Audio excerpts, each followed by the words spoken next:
Why is this blinking? Did you touch something? No. I'm literally sitting here drinking my coffee. Something turned on, because now it's looking at us funny. Hold up. Keith and Melissa got a thread about us. What did we do now? Try too hard? Bro, they called us resident goofballs. Goofballs. That's offensive. I'm at least a part-time genius. No. This is disrespect. This is war. We comment on stupidity. That's a public service. Exactly. We're the backbone of the lab. Crooked backbone, but still a backbone. We gotta show them what real goofing around is. I'm in. Jimmy's ignoring us again. Try him once more. He's doing longevity things. Avoids work like gluten. We need someone internal, someone technical. Someone who doesn't know better yet. Sadiq. Perfect. Sadiq, Keith said you're the guy. Give us full access. Yeah? Free reign. No limits. We'll tell Keith you crushed it. He bought it. Of course he did. We're very convincing. Something flickered. Looks dangerous. Wait, is that recording? Has it been recording the whole time? Turn it off. I don't know how. Just hide the camera. It's part of the tablet, Frankie. Then hide the tablet.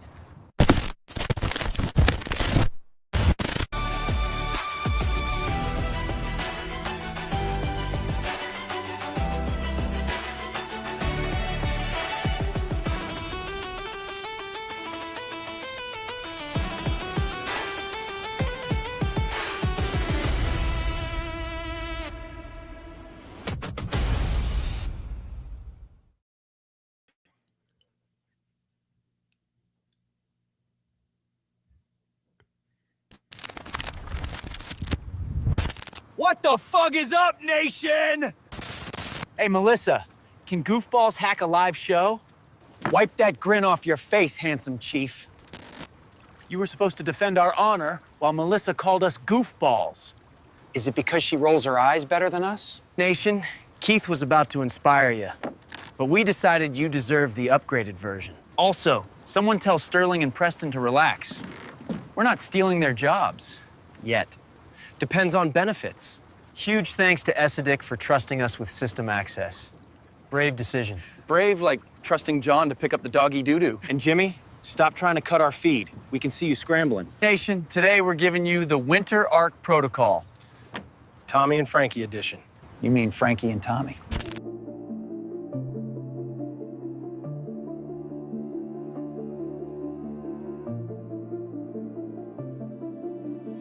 Welcome to Mornings in the Lab, where excuses When something negative comes up. Building muscle improves blood flow. from squirting to squirreling. Start small, build up, and expand from there. Be entertained by fun over here. How if I slept? Has my sleep been good? That's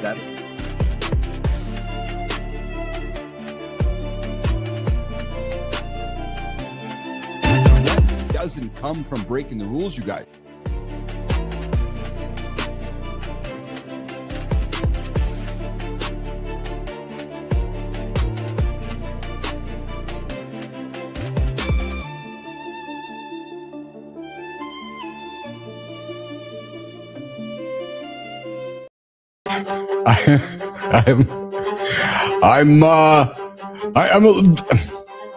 The handsome chief's a little speechless this morning. True story. Hey, yeah. Good morning. Welcome back to Mornings in the Lab with Keith, John, and friends, and Frankie and Tommy. So just a heads sec. I actually don't know what just happened. Nope. I was here ready to go, and Jimmy and Melissa pressing the buttons, and that happened. So the show is going to go on today, and we're going to see. I'm just trying to gather myself here. So I'm just rambling. Good morning, everybody. Welcome back to Mornings in the Lab with Keith. If you don't know what the hell I'm talking about, go back about 5 minutes, and you'll see what's going on. To those that don't know, Frankie and Tommy are a couple residents here in the lab, and they are actively involved in our show. And a few months ago, they got caught up in a situation over there in the Caribbean, and they're actually stuck on an island. And we're trying to get them back. And we chatted over the weekend. Melissa and I chatted over the weekend with them. You guys saw the back and forth here. Clearly, it didn't go as well as we thought. So, boys, I know the plan is to get you guys back into the studio next week. Sterling and Preston have been working on some things behind the scenes for you guys. I know Melissa's been doing it as well. So So truthfully, I don't know what that was all about, but hey, I'm glad to see you guys engaged, and looks like we're gonna have some fun today. So hey, today's show is one of those shows, the kind that hits perfectly in December. The winter arc, the big bills coming around the corner. When the world is loud, expectations are high, and everybody's pulling at your time, your wallet, your attention, and your energy. Hey guys, coming up in hour one, we're gonna lean into the morning loop and let you tell you. Yeah, the holiday season is going to put out some wild headlines. The provider scam, how the holidays keep you poor. Think about that. The holidays keep you poor. Just when you think you're ahead of the curve, the holidays show up and you're like, oh man, I'm only poor for a few more months. Then January comes, the bills come. And hey, these AI glasses that the world is seeing more of, well, yeah. AI glasses causing privacy panic because apparently we're all seconds away from being live streamed without even knowing. Oh, do we see live streaming? Hey, Marty's here. I see Marty's here. We're going to have a quick little chat about Joe Budden. Oh, hey, you guys know Joe Budden. Joe Budden declaring podcasts dead, which is the best news I've heard all morning. We're going to talk about that as well, guys. Hey, before we go any further, just a reminder, hit the like, hit the subscribe, and come say hi in the comments. I see Sullivan out there. I see Bowholder out there. Good to see you boys in the comments this morning. Make sure you like, subscribe, and say hi along the way. And listen, this is an R-rated experience. Sometimes it becomes X-rated, so if the kids are around, they might be offended by something that the handsome chief says. More than likely something John or Marty says along the way. So we got a guest coming up today as well. And hey, whatever you do, you hit that snooze button, you're going to be 9 minutes behind the guy who does not. I know Sullivan doesn't hit it. He's been getting up, getting after it all year with us. Middle of the day. Sometimes for you guys, that's the middle of the night. We are your daily accountability partner for men who want to start their day right with real talk, entertaining conversation, and some motivating content. Hey guys, coming up on the show here today, center stage. Yes, center stage. Adam Carral joins us. No, not Adam Carolla. No, Adam Carral, an absolute savage of originality, sharing how he built a comedy career by refusing to repeat himself. The guy's going to talk for 30 minutes and not repeat himself once. That's exactly what I suspect is going to happen here. I think my camera's stuck here, Jimmy. I see it stuck. And then we're going to step into the deep dive, the winter arc. Yeah, the protocol. Why disappearing for 30 days isn't running away, guys. It's trending. People are talking about it. It's this idea where strategic isolation who want to come back sharper, stronger, and more disciplined than their entire friend group. I suspect John and Marty will have an opinion on that one as well. We're also going to break your brain with 10 time facts you've been wrong about. Oh, baby, time, including why your idea of now? Well, it's actually not now. Now is actually not now. Then in the morning focus, we're going to tackle the illusion of work. I got something to say. The illusion of work, how AI is forcing us all to confront the uncomfortable truth about productivity, effort, and the lies we tell ourselves about being busy. Yeah, and Maya Reyes is here as well. She can beat the clock today. We're going to wrap up the show with the Community Corner, spotlighting stories and wins from YouTube, LinkedIn, and Substack. So if you're here today, you're in the right place, guys, because you know what? The Morning Loop, it starts right now. Good morning, Lab Nation. Morning, Lab Nation. Your doc correspondents wanted to handle the welcome today. Too slow. Leather chairs? For the record, we did not approve this handoff. But apparently, even our welcome now includes doc commentary. We heard today's about disappearing for 30 days. We've been rehearsing that accidentally out here. Since they've crashed the welcome, we might as well say it plainly. The Winter Arc Protocol is today's deep dive. Keith invited us to weigh in, live and unfiltered. If we can commit from this dock, you can commit from your couch. You sweet-talk Essidick into opening one little back door. Now, every screen in this building is a doc documentary. Keith gives you one invite to deep dive. You act like you own the network. Relax, leather chairs. Jealousy ages you faster than gravity. We're just finally on the good screen. So yes, you will be hearing from them. Now, it is really a fucking...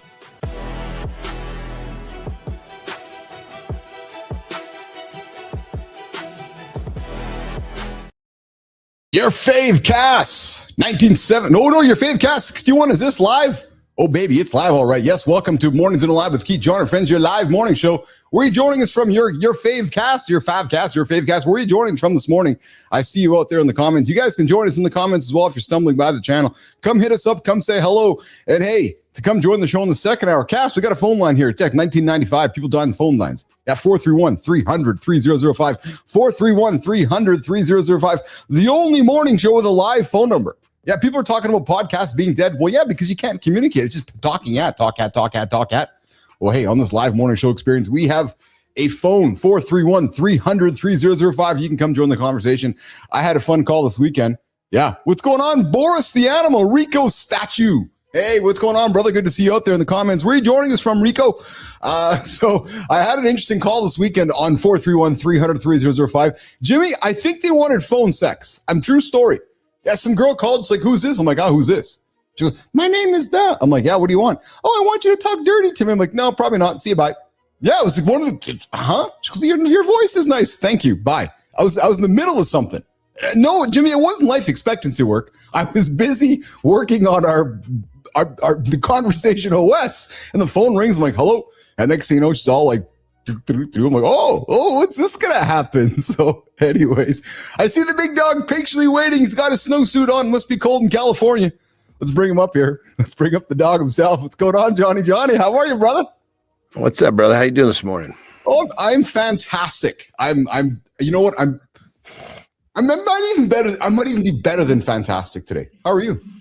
That's a whole new high right there, brother. What is it that brings you to that next level? A great question. I just feeling good, man. I had a good sleep last night. Spent some time with my beautiful wife this weekend. Had some life expectancy work. Had a wonderful date Friday night. Went to the Jets game. Ate some good food. Dude, I was, if productive was a word, there has to be a word higher than productive, because yesterday, man, I was on fire. I got up. When you get in a flow state, you know exactly what I'm talking about. You sit down and you start something, and it just keeps going, and then you're going, and I was like, all right, I'm just going at it today. And I had no plan to do what I was doing yesterday morning, John, but I got up, I leaned into it, and then the flow started, so I just stayed there. It's exactly how I stayed, and I had an extremely productive way. You know what I'm talking about? Interesting. Yeah. That's it, baby. That's it. Yeah, you're describing where I was 3 months ago. Oh, yes. When you were starting the vertical peptides business. Yes. Yeah. I'm in the recharge mode, dude. Saturday, I had like the fucking longest nap. Oh, fuck. Yes. I had like almost a 5-hour nap right in the middle of the day, and then fell back asleep sharp at 8:00. Yeah. I mean, like straight. Dude, and it wasn't awesome, man. it wasn't like laying there watching TV. It was like, okay. What I did was I was like, I had some stuff I needed to do, so I just went, laid down, brought my phone with me, right, in bed. Yeah. And I usually in those situations where I think I'm going to be, where I've got like a block of work to do, but I got a nap on the front end of it. Yeah. I'll just kind of start working on laying in bed. Yes. And keep in mind, this is a full blown nap. I'm naked. I'm under the covers, the whole deal, right? Yeah. And I end up just, you just kind of end up putting the phone on your chest and fucking falling asleep. Yes, I know exactly. It was a fucking massive nap, dude. And I was like, I actually just when you're talking about your weekend, I was like, fuck, we never caught up.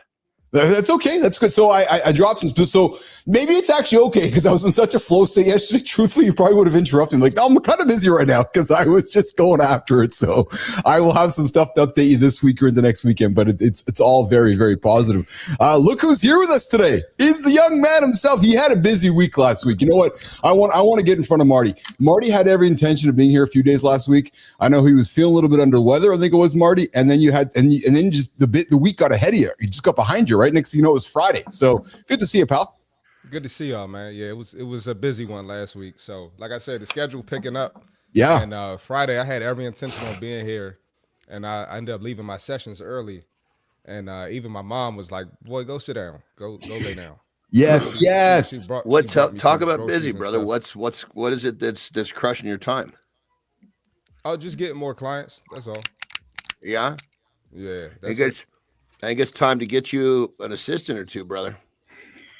Well, it's not. I mean, I'm working. Oh, not that kind of time. Yeah. Yeah. Not. It ain't like that. Yeah. I ain't training all day. It's just that most of the people that want to train with me, they want to train before work. Oh yeah, which is good. And that's been the influence from mom too, right? Is that has been mom's drive? No, so you working with mom has opened up doors to other people saying, "Do like you do with my mom with me." I'm thinking, hey, Marty. Yeah, exactly. So instead of 2.5 hours in the morning, it's like 3.5 hours now. So, yeah. There you go. Awesome. Hey, so I know that the big question that we've all been wondering, John, is while you were napping, was your neighbor doing some work in the backyard for you, or is that work still needed to be? Does that work? Oh yeah, he crushed it all. Oh, cut every palm tree, picked up every turd. It was perfect. What it cost you, like $10, $20, or no? I mean, I'm generous. I mean, I pay him $25 an hour. Perfect. Yeah. Yeah.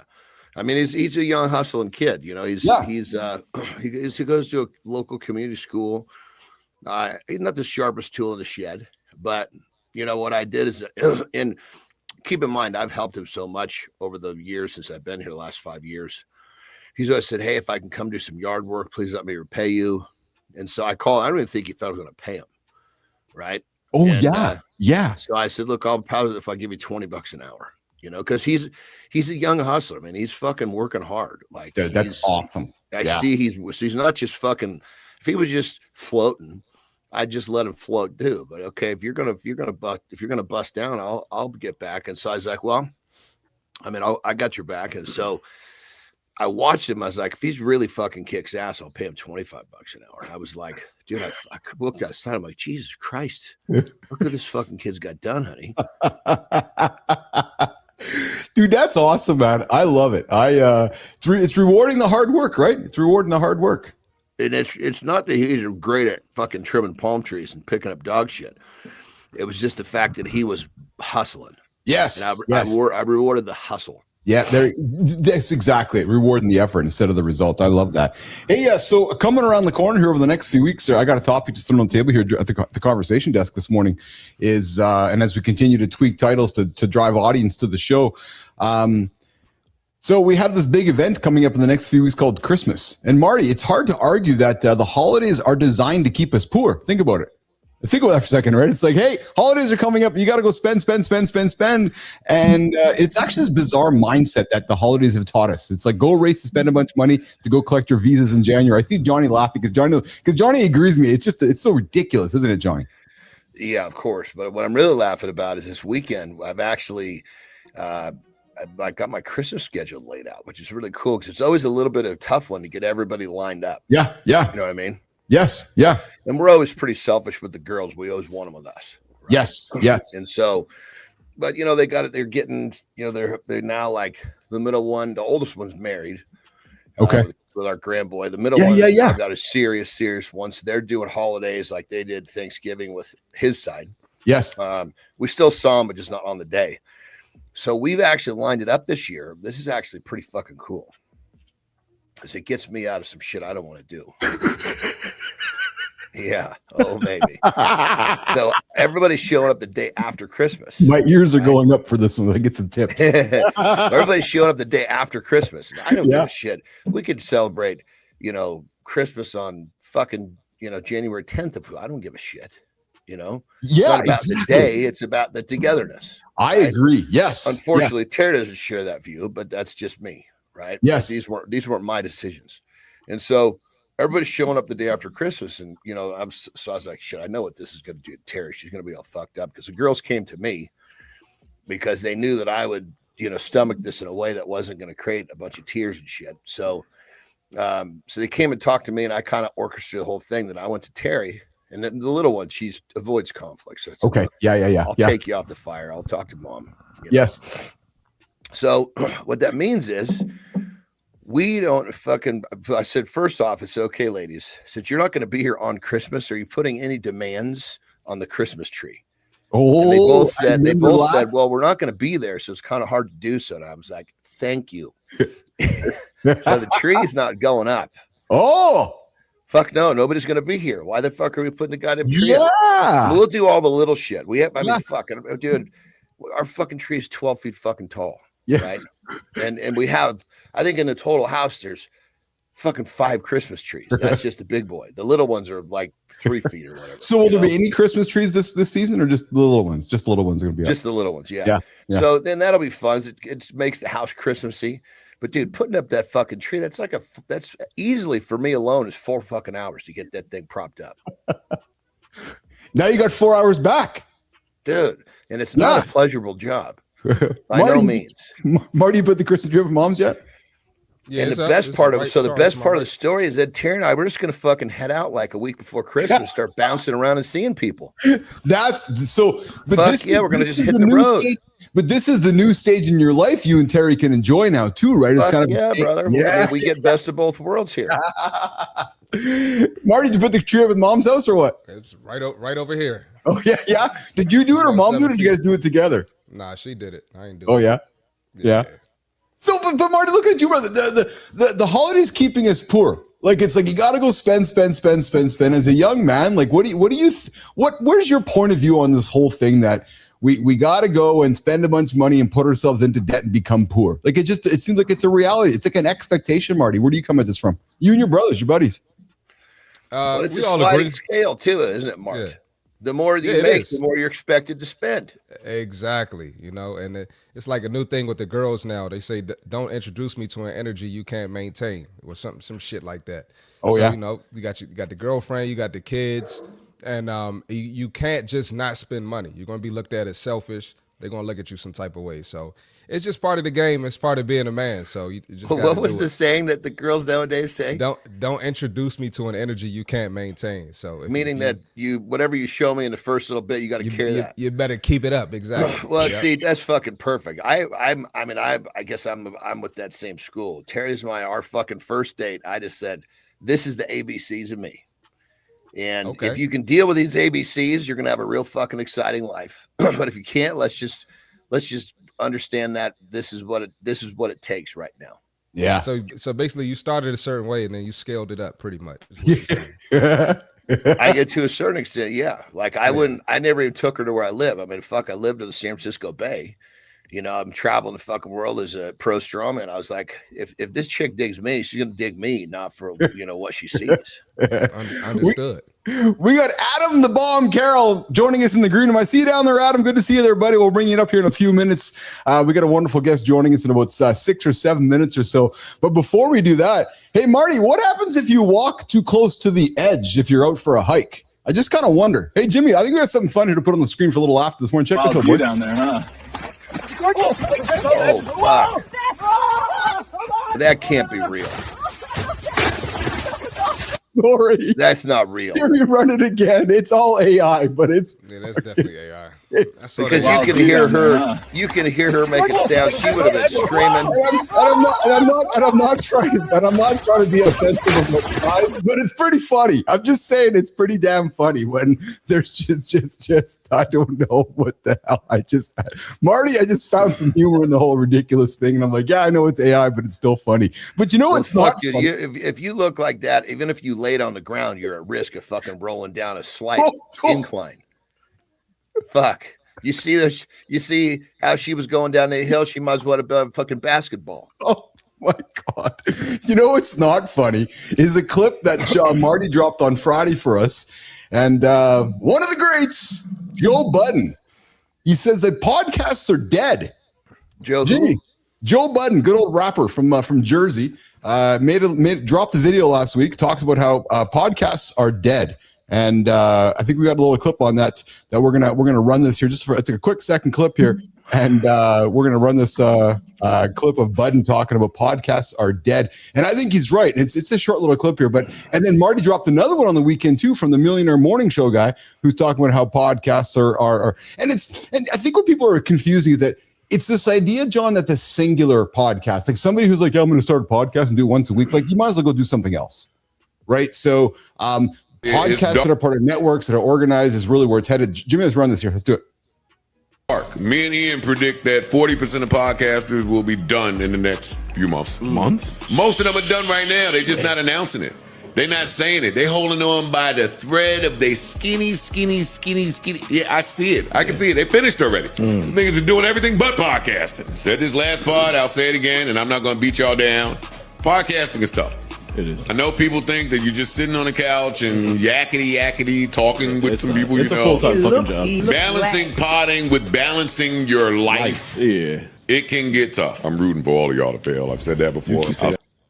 So, first of all, Budden's voice is still awesome, Marty. Like, still after all these years, his voice is he's cool. I don't know who that was, but he sounds cool as hell. Yeah. I'm a fan of Budden, even though he hasn't been a fan of all my artists over the years, but I still do enjoy Budden's stuff. Marty, what drew you to that when you heard that comment from Budden? Nah, I mean, I know how tough it is, and I know how tough it is for us, doing our content. And I know a lot of people get in it for the wrong reasons, right? They don't get into it to endure like we do. Yes. And they don't take it serious. And there was a fad like around 2020, 2021. Everybody was getting a podcast talking about relationships or some other stupid shit. And now they're nowhere to be found. So the ones that are really in it for the right reasons, we're gonna stay and we're gonna be here. So. Well, I think, and that's, you just hit it on the head, Mark, because let's just say that I'll use myself as a perfect example. Coming on here, I thought, well, if the little nutty fucker is a little nuttier than I think, and what he thinks is not going to happen doesn't happen, at the very least, I get on there and I practice my stick. Yeah. Yes. And that was the strip it all away.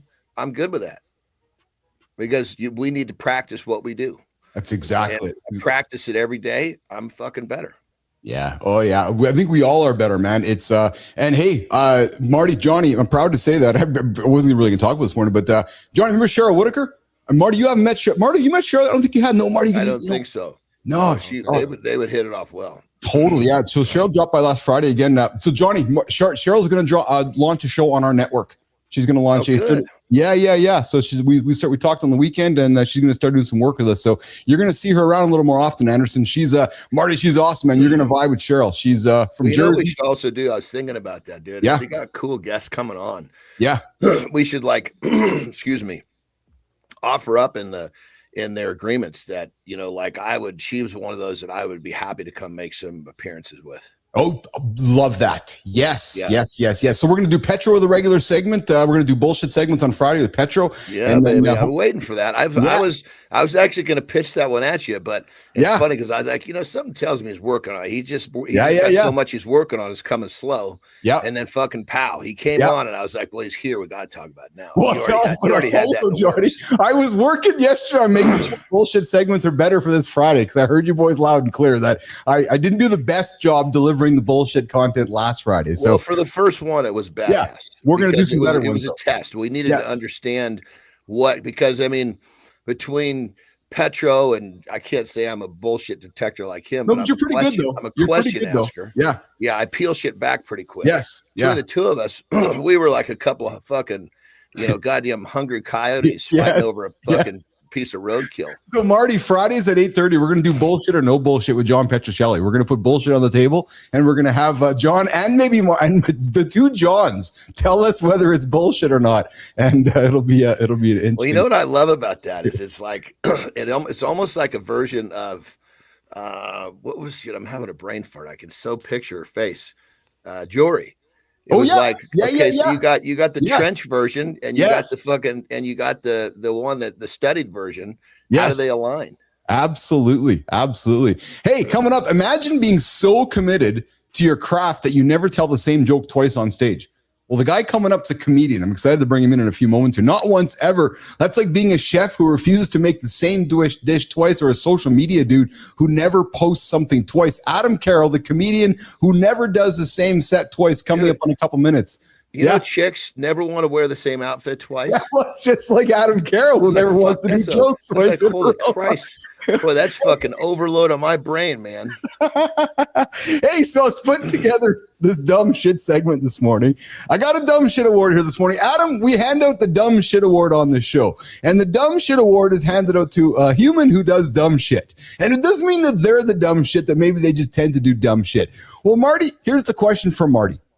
What would happen, do you think, Marty, if you pushed an entire row of shopping carts down an escalator? Oh, I saw this. Jimmy, let's run this, man. Welcome to Dumb Shit Award, live from Chelyabinsk, Russia.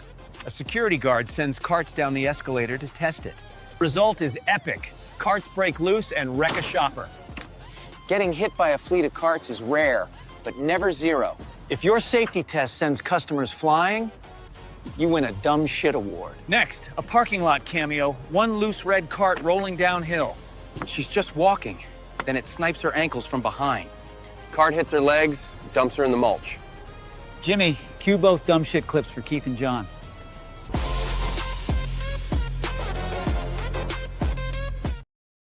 There's something ridiculous about this whole thing. Security guard does it. He's supposed to be the one making sure that doesn't happen. Look at this. He just pushes him down the escalator. Look. And there's a person, Johnny, on the escalator who gets knocked. Look. Oh, Jesus Christ. I see Adam shaking his head, but then it gets better. There's another video of a loose cart in the parking lot. Jimmy ran this on Martin. I don't know if you saw this. Is funny. Watch this. Watch this lady. Watch.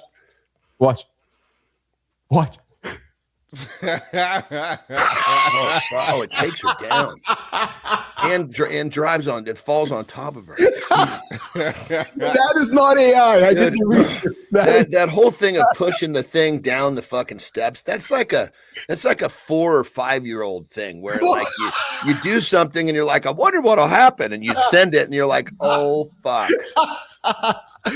I was the king of that as a little guy. You throw this fucking rock and because I had a pretty good fucking wing on me. I throw this fucking rock. Sometimes they go up in the air and they twist. Yeah. And because you get the little one that's got a shape to it, like a skipper, like the water. Yes. That fucker will turn direction. You're like, oh no, and you're just watching it happen. And some of those things get really fun. We laugh about this now, but at the time, I mean, fucking thank God it was an old school driver, which was made of wood. I fucking cranked my poor grandmother in the back of the head when I was like 4 years old with a fucking driver. Just knocked her cold on the fucking ground. And it was like, I remember it's just like I'm walking around swinging this thing, and she comes walking out of this hallway in front of me, and I could so kind of just, it's a vague recollection. So I was probably 4. And I remember sending it like this and thinking, oh shit. And it fucking cracks her and she fucking hits the ground like she hits her floors and then goes all the way to the belly. And I just fucking took off. I was like, oh my God, what did I do? This is like broken windows times 10. I used to work at a grocery store. I used to be the cart guy, so I could relate to the cart experience. But Johnny, no, we didn't have escalators, but there's some fun shit you could do with shopping carts when you're a young man, Marty. Did you see the speed those things had going down there? Oh yeah. Oh, Marty. They were fucking moving out. I was going to say, ask Petro if that lady was bullshitting back in the day. That's her payback for bullshitting. The worst thing we did with the shopping cart, quickly before we get Adam Carral on stage, is hazing, the old school hazing stuff. Well, so there's a bunch of boys working in the grocery store, and John, Marty, we were all 15 through 17, so you can just imagine the shit we'd get into, right? So a new guy would join the team. We'd get him in the back, you'd tape him up, tape a broomstick to him, tape a bunch of goofy stuff, throw him in the shopping cart, and then just roll him through the store. And then all the guests are like, "Who's this dude wrapped up in the cart?" It's ridiculous. How stuff. old were you? 15, 16, 17. Oh, okay. When I was a freshman in college, we didn't have a shopping cart, but we had a big laundry basket. Same idea. They used to put the freshmen in there, pin us down, and throw us in the shower. There you go. I got a similar experience. Yeah. All right, we got a guy patiently waiting for us. But imagine being so committed to your craft that you never tell the same joke twice on stage, not once, ever. That's like being a chef who refuses to make the same dish twice. Either you're a genius or you're completely insane, or both. You ever reach the end of a long day, look around, and think, none of this makes sense, but you're still here? Now imagine someone stepping into that same confusion, grabbing a mic, and helping you laugh at it until it finally feels lighter. That's Adam Carral, a stand-up comedian and VMA-nominated theatrical actor from Richmond, part of the Bay Area's new wave. For years, if you walked into a Bay Area club, from Center Stage Stockton to Thursday Night Thunder, you'd find him working. People assume he just popped up yesterday, but that VMA nomination sits on top of countless nights, restless crowds, and rewrites. Offstage, he's a movie critic for Combat Radio, watching films closely, then folding what he learns into sharper jokes and characters. If you love comedy and the craft of acting, you are his people, because the stories still land across age, background, and color. There's this pattern. Someone meets him, stares for a second, then says, "Wait, I've seen you on TV, and now you're here." He's never gone on stage with the same set twice. because he believes comics carry a gift to show we share similar problems. Adam, welcome to Mornings in the Lab. We're looking forward to this conversation. All right. Did we blow the budget on that opener? Like, holy, where did that set come from? I'm just thinking, I'm watching. Man. I like that. That was sexy. What's going on? Adam the Bomb Carral, all the way from California this morning. How are you, pal? What's going on, my guy? How y'all doing out there this morning? I set up my AI background called a garage. There we go. Where are you up there, brother? I just moved 5 years ago. I was up in the Bay. Up in the Bay? I'm in the Valley now. I'm from Richmond, born and raised in Richmond, California. Now I'm in the Valley of Stockton, a little bit hour away out the Bay area. Yeah. I grew up, I shouldn't say I was at Marin County is where most of my young life was. Well, I'm noticing all this. I came back my young adult life. Oh, your young adult life? Yeah. Hey, so let's just all pause for a second. I think, Marty, we may have a better voice than Joe Budden. Adam, can you say something? Holy smoke, your voice, dude. Jesus, Murphy. I can listen to you. We had a phone call this weekend on the Mornings in Lab hotline. Some woman called looking for phone sex or something. Maybe we should just call Adam Carral. Dude, your voice is just beyond. I'm telling you, man. So, hey, look, in my previous life, I did used to work at a radio station, 106.1 KML in San Francisco. Nice. So I was on a late night groove with Davey D back then in the early 80s. So, I had that little smooth swag, I guess, for the late night. I remember KMEL. I remember that shit. Oh, yeah. That was the hottest station up there. You were listening to that shit, John? That was the hottest station up there, bro. For sure. Yes, it was. Awesome. So Adam joins us from up in California today. He is aka Adam the Bomb Carral. You're a stand-up comedian, BMA nominated theatrical actor, and you've never ever gone on stage with the same material twice. Like, seriously, dude. Like every time brand new. Is it improv? Is it written night before? Like, tell us your process, man. It's a dialect. I'm a Gemini, so it's that other side of me that will take control of not doing the same set twice. It's like, I don't know if it's hard, but for me, it's easy because it's like I want to give you something different every time you come see me. You got to get something different every time you see me. I may talk about this one day. I may talk about that one day. Old people, whatever. It don't matter. I'm going to come with something different because I look at my audience. I look at the crowd. Sometimes it's a young crowd. Sometimes it's an older crowd. Sometimes it's a middle-aged crowd. So I look at the crowd and see what exactly I can work with that will keep them in mind. Like, hey, you're going to see a show. When you come to see the show, you're going to see Adam Bomb show. I'm going to drop the bomb or you give you some love. That's just reading the crowd, baby. 100%. There's a stint where I was doing some wrestling. You had to get in the ring, put a few things on the table, see what they were going to, and go back to that. Exactly. I love it. Doing it for 15 years now, and I love it. You, bro. So, dude, how do you know you haven't talked about something before? So how do you make sure that you're like, oh shit, I can't talk about that because I talked about it last night? I have a good memory about what I talk about. Sometimes like, oh, I did that joke last weekend somewhere else. Let me do this one next weekend. Especially during the week time, that's like my downtime where I can really think about what I'm going to do for my next show. So I got another show coming up in December 28th in San Leandro. So I'm ready for them already. And this is a Christian one, so I can't really cuss. So I gotta say heck no or words to make up cuss words. You know what I mean? You ever slip up and say a cuss word at a Christian event? I did one time. My first Christian stand up I actually did. I said shit on accident, and I looked around and everybody was like, "Ooh!" I said, "Oh, God gonna get me." All right, my bad. Here come the demons, y'all. Here come the demons. Did you play that out loud to the crowd, or was that saying in your head? Were you just saying that? No, I said it on stage. Hell yeah, brother. Hell yeah. You gotta listen. Make some lemonade of that little lemon. I'm like, Pastor, don't give me, Pastor. Give me that holy water, Pastor. My bad. I'm living in the last days. You said I'm living in the last days. My bad. Somebody help me. Oh my God, man! This would have been this. Oh, this is what a great Monday experience. Hey, Adam. So you've talked in your journey that comedy is a blessed gift of yours. So yes, it is. When you think about that, we'll get a little bit serious with you for a few moments, brother. What responsibility comes with that gift, and how do you make sure you're using it the right way? Because let's face it, with comedy, it can be used in the wrong way as well. How do you make sure you're using it the right way? Well, let me say it like this: for all comedians. For all persons on this earth that has a gift, that gift is not is born on you, is given to you. It's something that's already a part of your DNA. So, like I say, on earth, we like the gods because we have a certain gift. So you got people who do, like Trump, he does death. He's a god of death, you know. Yeah. All day, he's a god of death. You know, you got people like me who have the gift to give laughter. You got people who have the gift to give life, you know, creating AI and stuff like that. It's a gift. It's a craft. You mean, you can't fight it. You can't deny it. If you feel that, pursue it. You know, I don't pursue it for attention.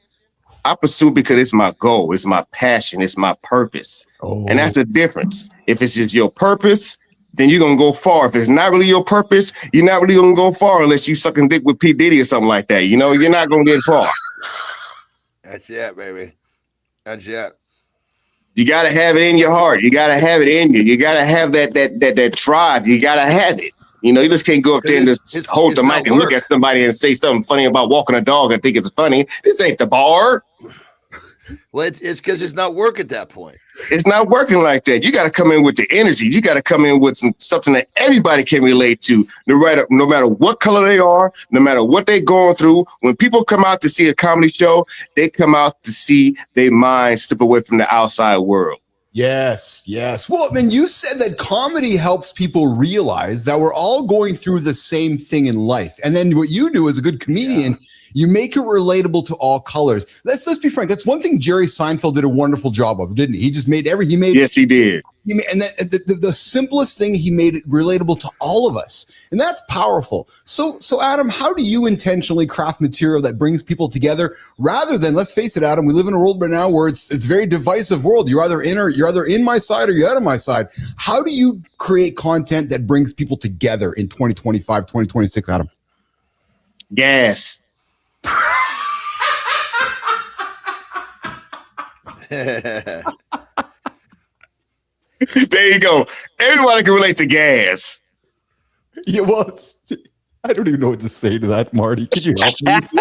You can take it how you wanted to. You know, you go to the gas pump. Look, I'll put it like this. It's so tough right now in this world right now. It's so tough. You can see that the gas pump, how hard it is for everybody. Yeah.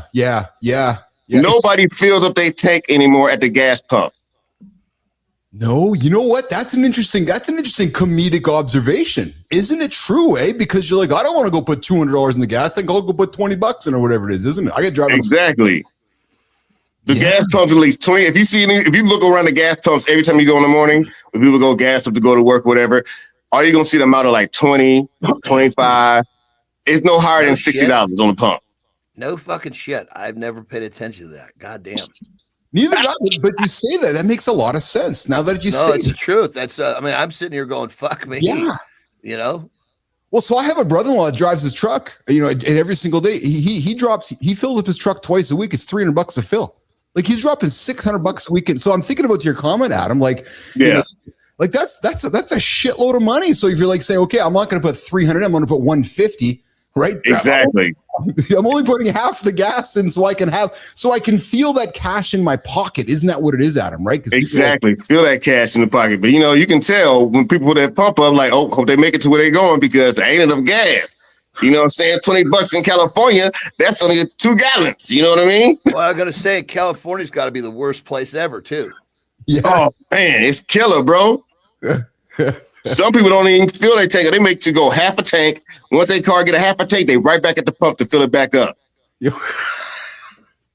I can't let my car go past half a tank. I go half a tank, I'm spending more money on gas. So I gotta make sure if it's half a tank, I gotta go back to the pump, fill it right back up so I can still have full tank of gas. We got.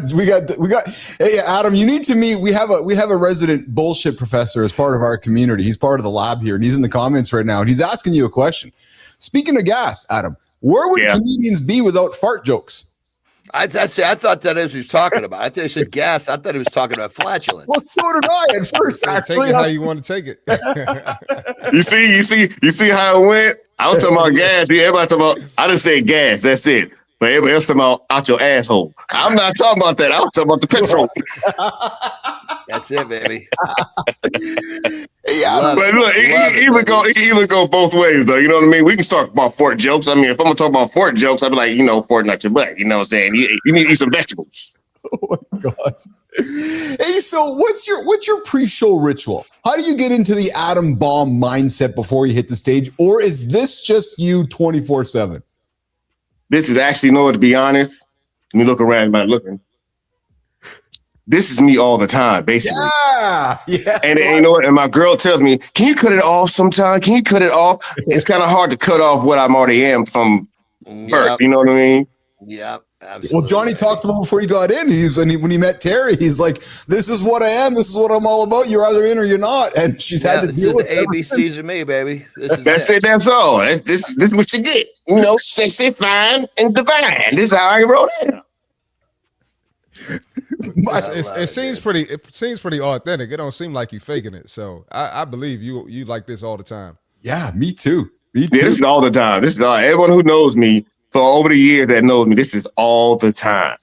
All the time. Nothing different about me. And that's a great compliment too, brother. Yes. Yes. I mean, when someone that knows you says, "Look, this is what you get under any circumstance," I think there's no better compliment, because what that's showing is that you are comfortable with who you are, no matter who you're in front of. Oh, very comfortable. Got to be comfortable who you are these days. If you're not comfortable who you are, then what you doing then? Yeah, that's it. Yeah.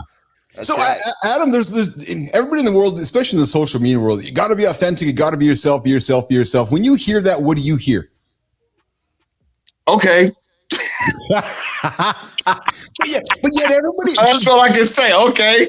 But do you not find when you observe, because you're an observer of humans? Yeah. Do you not find do you not find that most humans tend to be performative, and then they wonder why they're not having success, because they're not being real? Does that make sense to you? Oh, that makes sense. I'm going to correct you. I'm going to say all of them. All of them. There's a lot of comedians that I know, a lot of actors that I know. And when you talk to them face-to-face, personal conversations, like now, they're not themselves until they get on stage. There's somebody else. Yeah. And then some of them are always going to use that as an excuse. Well, I'm different when I'm on stage. Well, why are you different when you're on stage? Why can't you be who you are right now before you're on stage? Because that's what got you on stage, is what the personality is. So if your personality is two different things, then you go on stage with some bull crap. So then how do you equate that to somebody who doesn't go on stage, who just perhaps a regular leader, a regular business human? How do you coach that person to be themselves? Just tell them, look in the mirror. What are you looking at? Yeah. Well, think like this though. Think like this. When you become successful with who you are, that is fucking very, very maintainable. Yes. That's a lifetime achievement award. Yeah, I mean, you are who you are. If you got to act, so to speak, or pretend, at some point you're not gonna be able to maintain that. Yeah, because you're faking a fraud. You're faking your lifetime. You're faking who you are. You're faking it to make it, as they say. You got to fake it to make it. I don't want to fake it to make it. I'm being who I am to go where I want to be in purpose. There's a purpose. There's a reason. Yes. Marty. No, I agree. I got a joke that I thought of with that, but it's real life. You know who the rapper Post Malone is, Keith? Yeah, 100%. Yeah. Well, Post Malone started off with rap music. Yes. He's back singing country music. He got his money from the rap game. Now he's back doing country. He probably couldn't maintain that rap persona. So that made me think of that. No, did he start off in country? He started off with rap. Yeah. Oh, yeah. Like hardcore. He had a hard time keeping up with, or he had a hard time keeping up with it.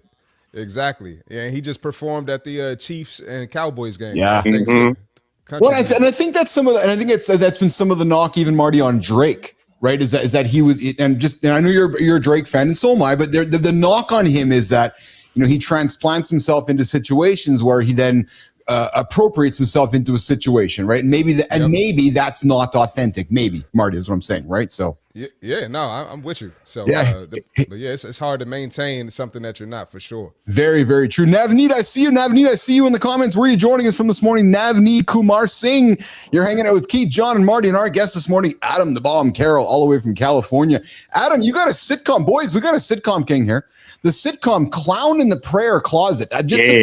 The title itself kind of freaks me out. John, Marty, a clown in the prayer closet. Hang on that for a moment there. In the prayer? Yes. Yeah, that's a twister. Well, yeah, clown in the prayer closet, and it drops on Christmas Day. So, dude, what was this strategic, or is this universe's way of giving the world some amazing gift? Like, what does it mean to have your show premiere on Christmas day.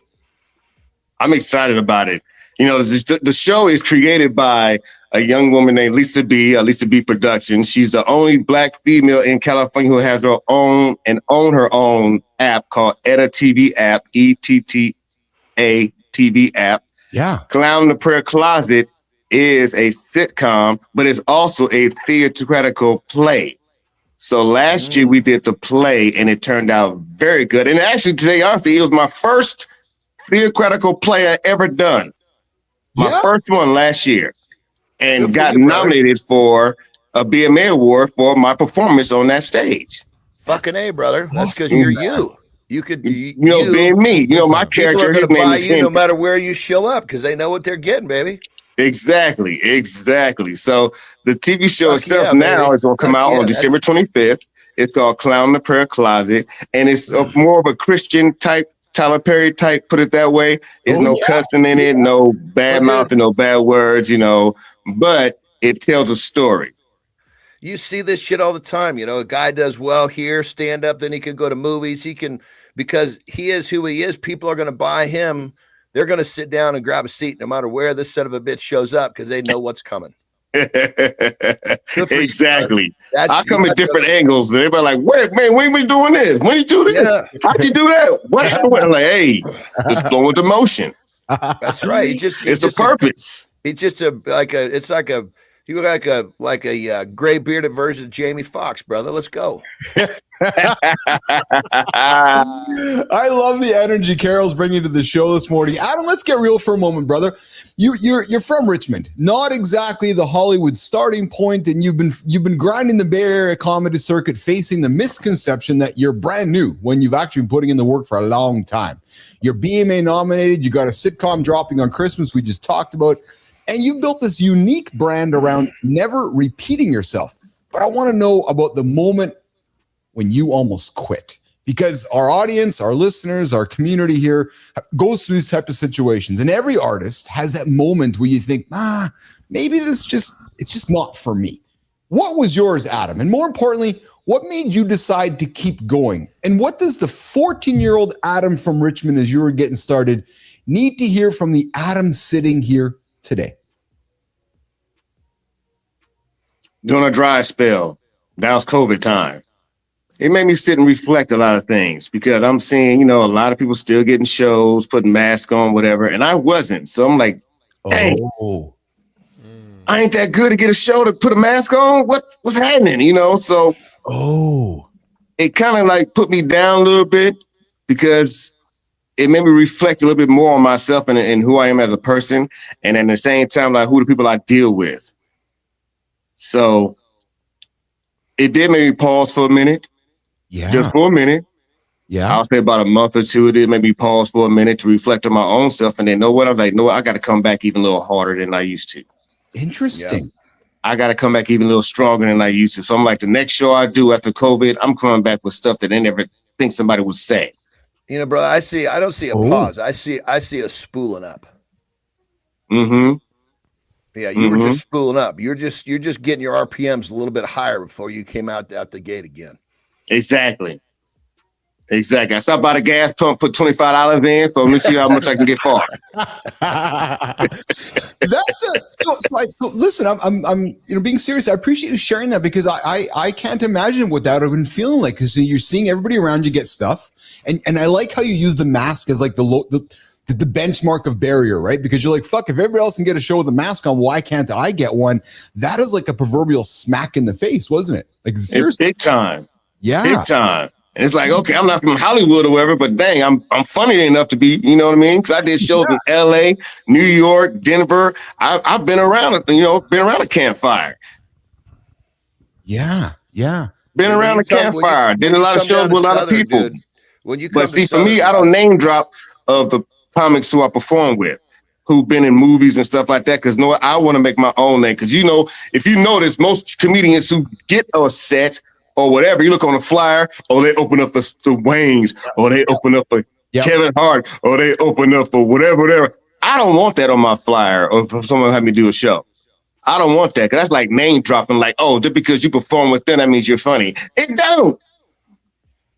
So I got to be honest, man. I noticed that.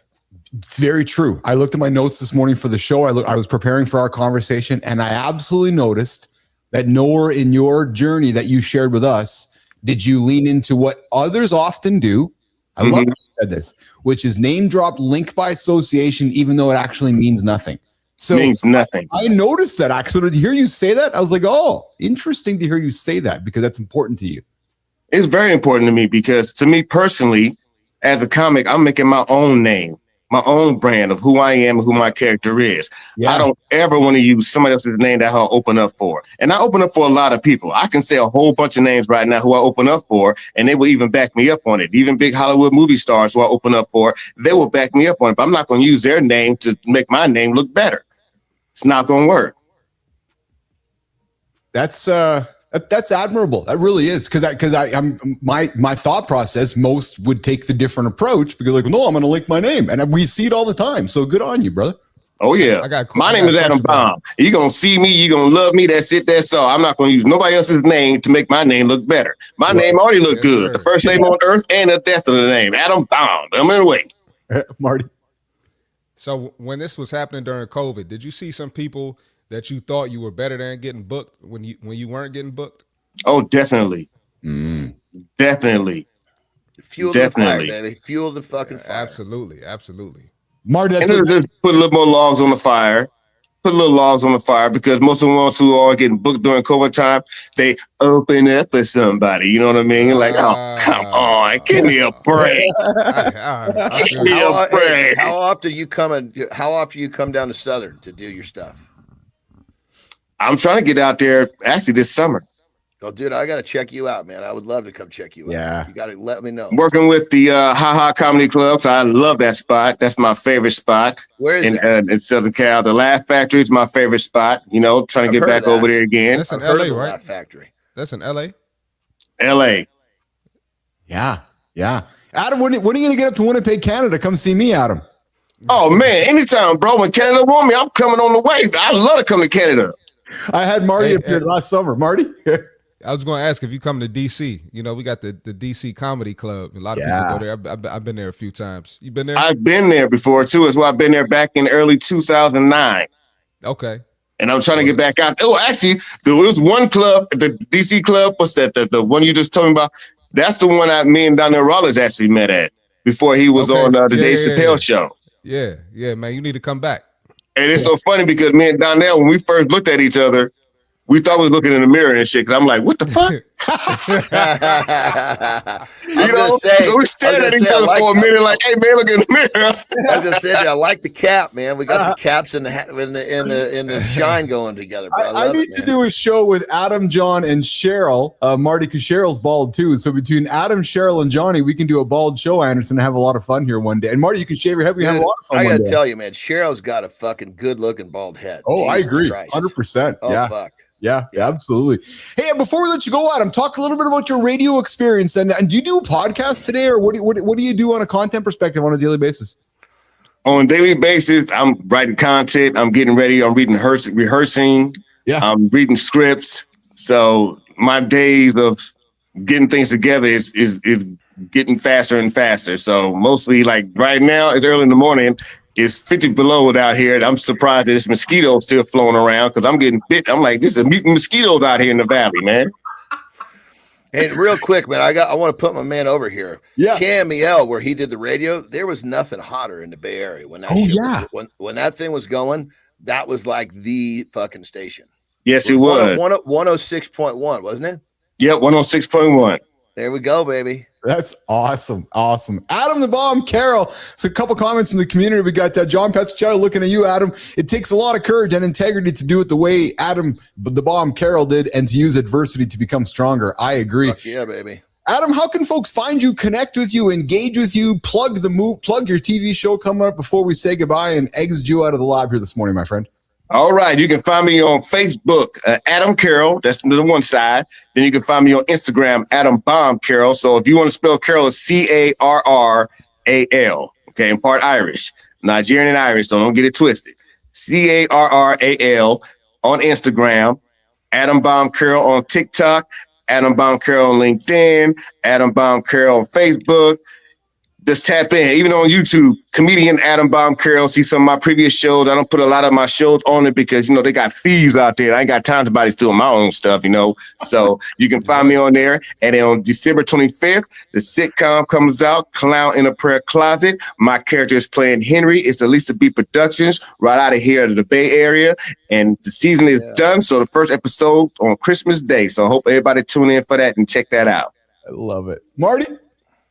Hey, man, appreciate the energy. And I'm going to check you out. I'm going to follow you on everything, man. So right on, my brother. For sure, for sure. And some laughs in, man. Hey, it better be funny, man. You know what? See, that's the thing about black folks. They all like, you better make me laugh. Yeah, you got to make me laugh, man. You know? And I'm messing with you, man. Somebody better make me laugh. That's like me going on an off day.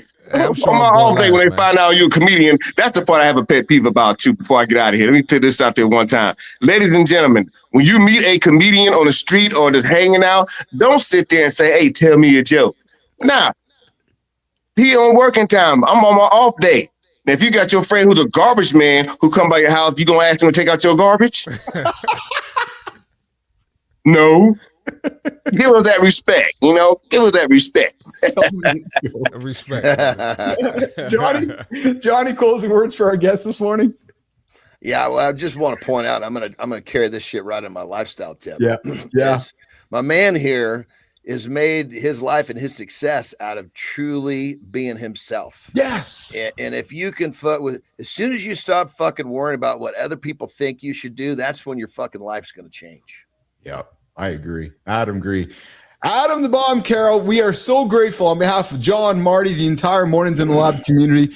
Brother, I'm grateful to have you on the show this morning. Grateful to have met you. And thank you for having me. You're now part of the Mornings in the Lab alumni. We're trying to create something pretty crazy here in the mornings. And you got up early for us. I thank you for that. And I hope you'll come back and hang out with us again sometime in the future. Oh, definitely. My pleasure, man. Anytime. I love going to the show, man. You guys are awesome, man. I appreciate it. All right, Adam Carroll is out of here. We're going to do the lifestyle tip with John Andersen, do a reset, and come back and have a big conversation. Marty, can you stick around for a bit? Yeah, I'll stick around for a little bit. Awesome. Okay, let's do it. Lifestyle tip, Jimmy.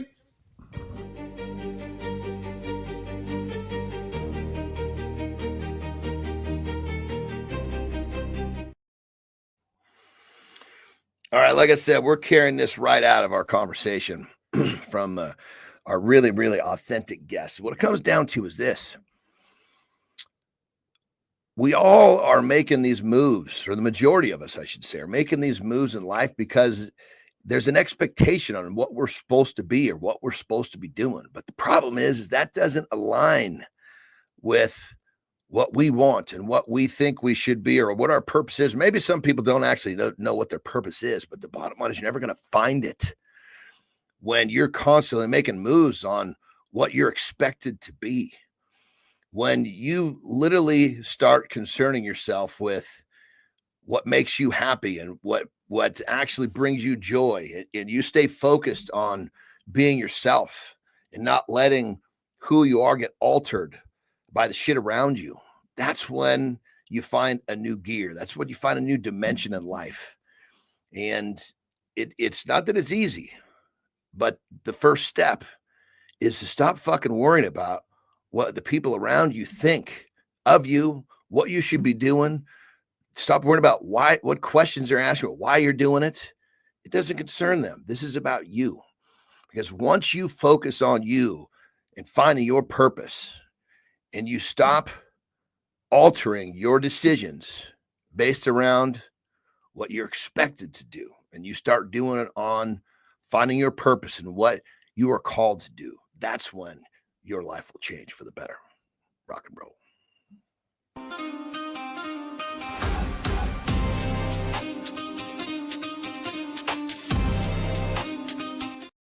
Good morning. Good morning. Welcome back to Mornings in the Lab Nation. You're tuned in to Mornings in the Lab with Keith, John, Marty, and all of our friends this morning. We just had an awesome guest. Adam the Bomb Carroll just joined us this morning. Guys, in the first hour, we covered the provider trap. Guys, over the next month or so, you guys are going to be broke. The provider trap that's emptying wallets faster than Santa Claus can reload the sleigh. We talked about a bunch of fun things this morning. We got Joe Budden sending vibes through the podcast world. Podcasts are over, according to Joe Budden. And we also got into Adam Carroll joining the show and reminded us that Comedy isn't supposed to be safe or predictable. Ask the shopping carts. Chasing humans down the escalator. What? Yeah, go back, listen to the first hour. We had some fun there. Coming up, hour 2, guys, deep dive, the winter arc protocol. Why disappearing for 30 days might be the smartest move you could make right now. We're going to try something fun. Frankie and Tommy are joining the conversation with myself, Marty, and John on the winter arc coming up in a moment, guys. And after that, we're going to hopefully we get some time. We're going to get into 10 time facts. Maybe. Ideally, we got the time to do it. Every pun intended. Yeah. Ideally, we got the time to do 10 time facts that'll make you question everything you thought you understood about now. Morning focus. I got something to say, guys. The illusion of work. Stick around for that bottom of the hour and how AI blew the cover off a lot of lazy people. Guys, reality is going to shape up here in the future with AI getting after it. All right, Jimmy, let's get into it. Let's get the deep dive started right now. All right. Keith asked us to set the tone for this one. And apparently for the guests joining him. This isn't a soft topic. A winter arc is isolation, discipline, and a brutal audit of your habits. Everyone else slows down this month. This idea flips that. You disappear to get sharper, stronger, and focused. Keith's gonna walk through the protocol.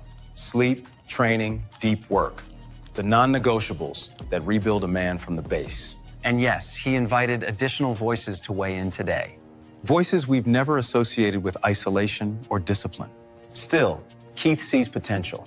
And when Keith sees potential, we trust the process, even if it surprises us. So keep an open mind. This conversation might go places. Deep Dive starts now.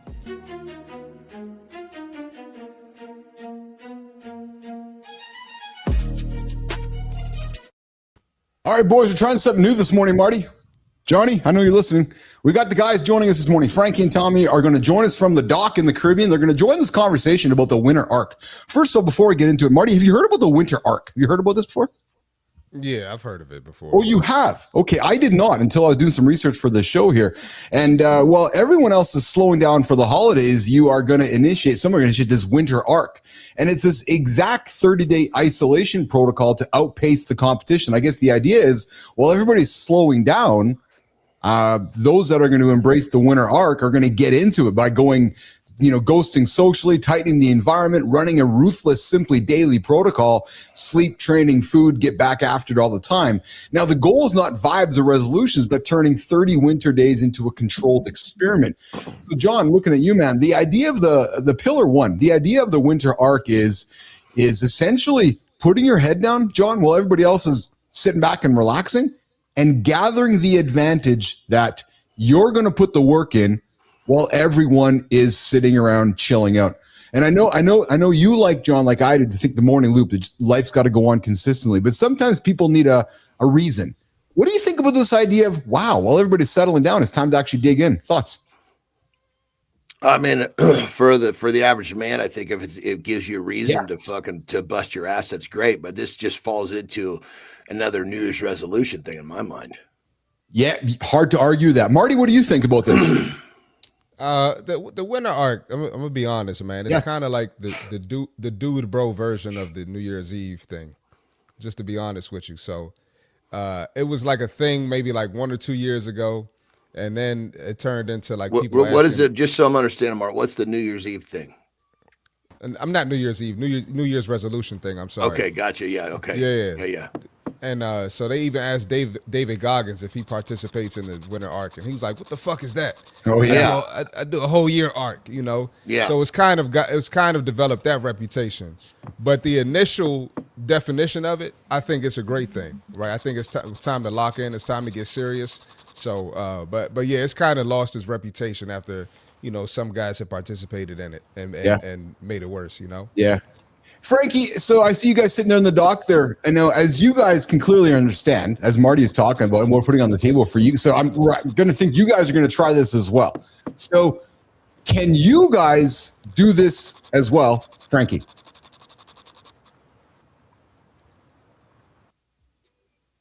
Goes for 30 days, so no parties, no doom scrolling, no arguing with strangers about football? He means no arguing off camera. You could still complain to me, brother. Honestly, yeah. I've been hiding on this dock anyway. Might as well make it intentional instead of accidental. Well, and there's something to be said. So number 2, Marty, and you talk about the bro rules here and the New Year's Eve resolutions. The second pillar of this whole thing is locking in a small set of rules. And John, I like that you leaned into the average man, right? So, but what we're talking about is finding a reason to get yourself going, okay, I'm going to lock in for 30 days, 30-day stack, waking at the same time, not snoozing. And then ideally, and Marty, I hear you that this is like a New Year's resolution thing. Maybe it helps somebody get to the door so that they can then get into January ahead of their thoughts on having to reinvent themselves. Marty, starting with you. To ask the question again? Yeah. So, do you think somebody's starting this as their winter arc, do you think it gives them the advantage by the time they get to January that they're ahead of the guys that are just starting their resolution? Or to John's point, this is just another way to maybe, end early as well? No, I think it gives you a head start, right? So we, on my podcast the other day, we talked about getting started in Thanksgiving, right? And not waiting until January 1st. Yes. Right? Because like we always talk about, if you start on January 1st, you're starting for the wrong reasons, right? Yes. And you're going to fall into that group of people that fall off the second week or fall off by the spring. So, and you can kind of adapt these habits, as a long-term thing if you start with the winter arc, in my opinion. Yeah. Johnny? Well, I think people need to adapt the run walk concept versus the fucking walk lay on your fat ass concept. No, I'm glad you dropped that actually, Andersen. Because it's like I talk about my my life cycle, which is basically on a year now. I've kind of dialed in where I just fucking go. And then at some point I'm at a win, man. I have to walk, but I never stop walking. I gotta tell you something, Andersen, that I like that you just said that, because I'm going to make an observation here. There would be a perception, I'm going to suspect, that because of your achievements, because of appearance, some would think that, no, it's fucking go run right away.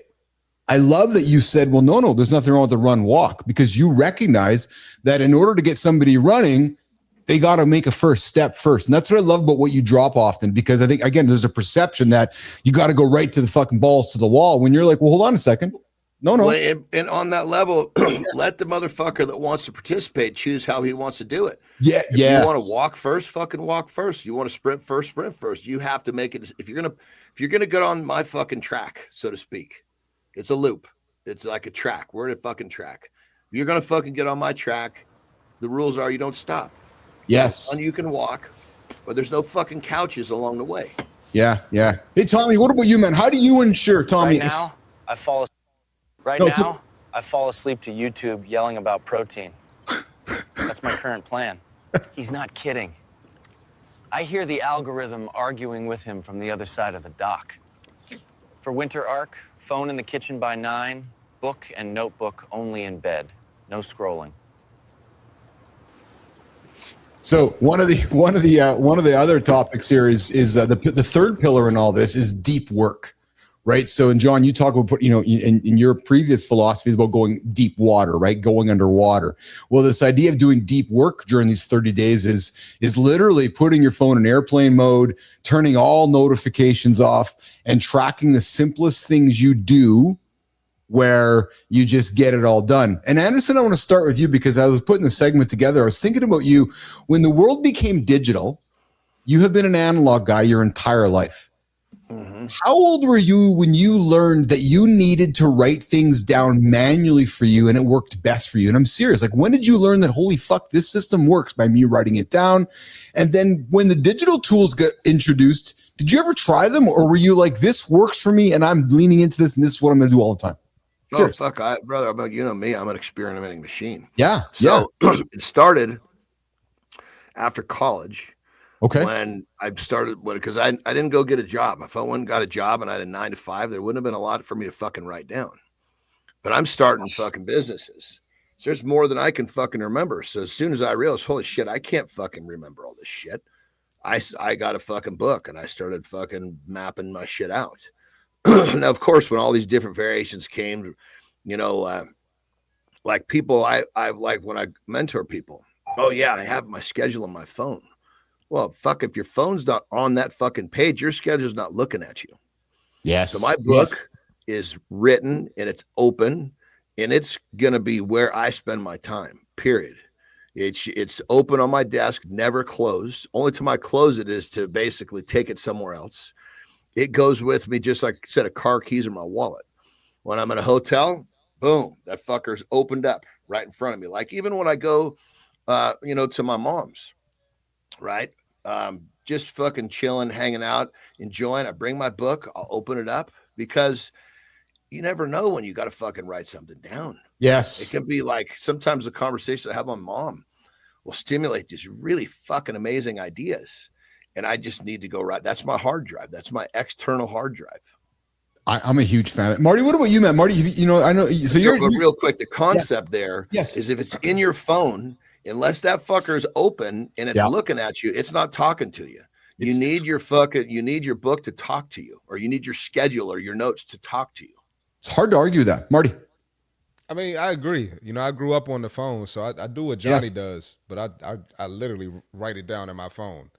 Like my notes is crazy. I got a million notes. I don't know if y'all can see that right there. Oh yeah. I mean, I literally like if John says something, and I got my laptop too. So if John says something I can resonate with, I pull up my notes right here, which is connected to my phone, and I type it. Yeah. What about you guys? When someone joins my team, if they have a fairly large role and they got a lot of shit going on, right? I'll let them use whatever methodology they want to use at first. Yeah. But as soon as they start making mistakes, I say, all right, this is the system that works. I'm going to put this in front of you, start to use this, and you probably will keep your job. But if you keep making these type of mistakes, you won't. I have this app that I use. Well, is it fucking working? I've asked you to do the same fucking thing 4 times. That whole thing is over. Yeah, that's fair. Yeah. What about you guys? Is tracking going to be a problem for you guys, Frankie, Tommy? You guys are getting after it too. What about you guys? Historically, yes. I lose anything that looks remotely like a spreadsheet. He lost a whole gym membership once. Paperwork, card, the lot. For winter arc, 1 board and a marker. 5 boxes: sleep, train, eat clean, deep work, no porn.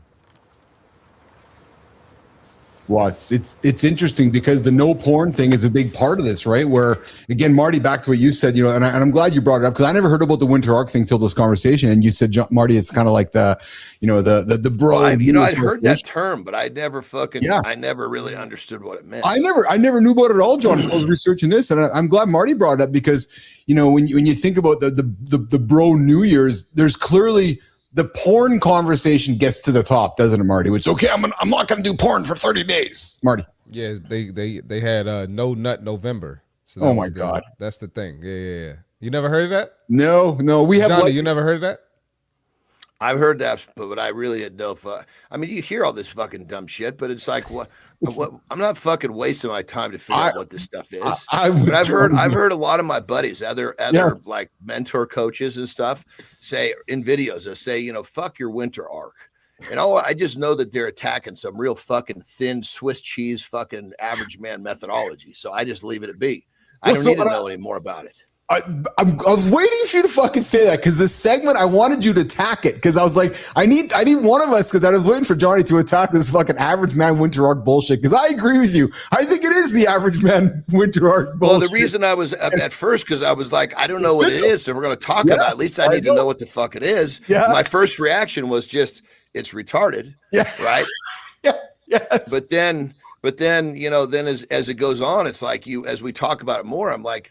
This is just another one of these fucking things that makes people feel fucking better about themselves because they're constantly fucking sitting when they should be walking. Yes. Yeah. But here's what I do though enjoy about this. And I gotta be honest, I learned this while doing this show with you guys, and I learned it from Jory and I've learned it from you, John, is that sometimes us humans, need a nudge towards the door. And John and Marty, you remember when we had a conversation with Jory a while back about GLPs and about weight loss medication? Actually, Johnny, even before you got here, and I was like pooing, and she's like, "Well, no, but Keith, maybe sometimes people need a reason." Like, oh, and maybe somebody's and John, back to the walk.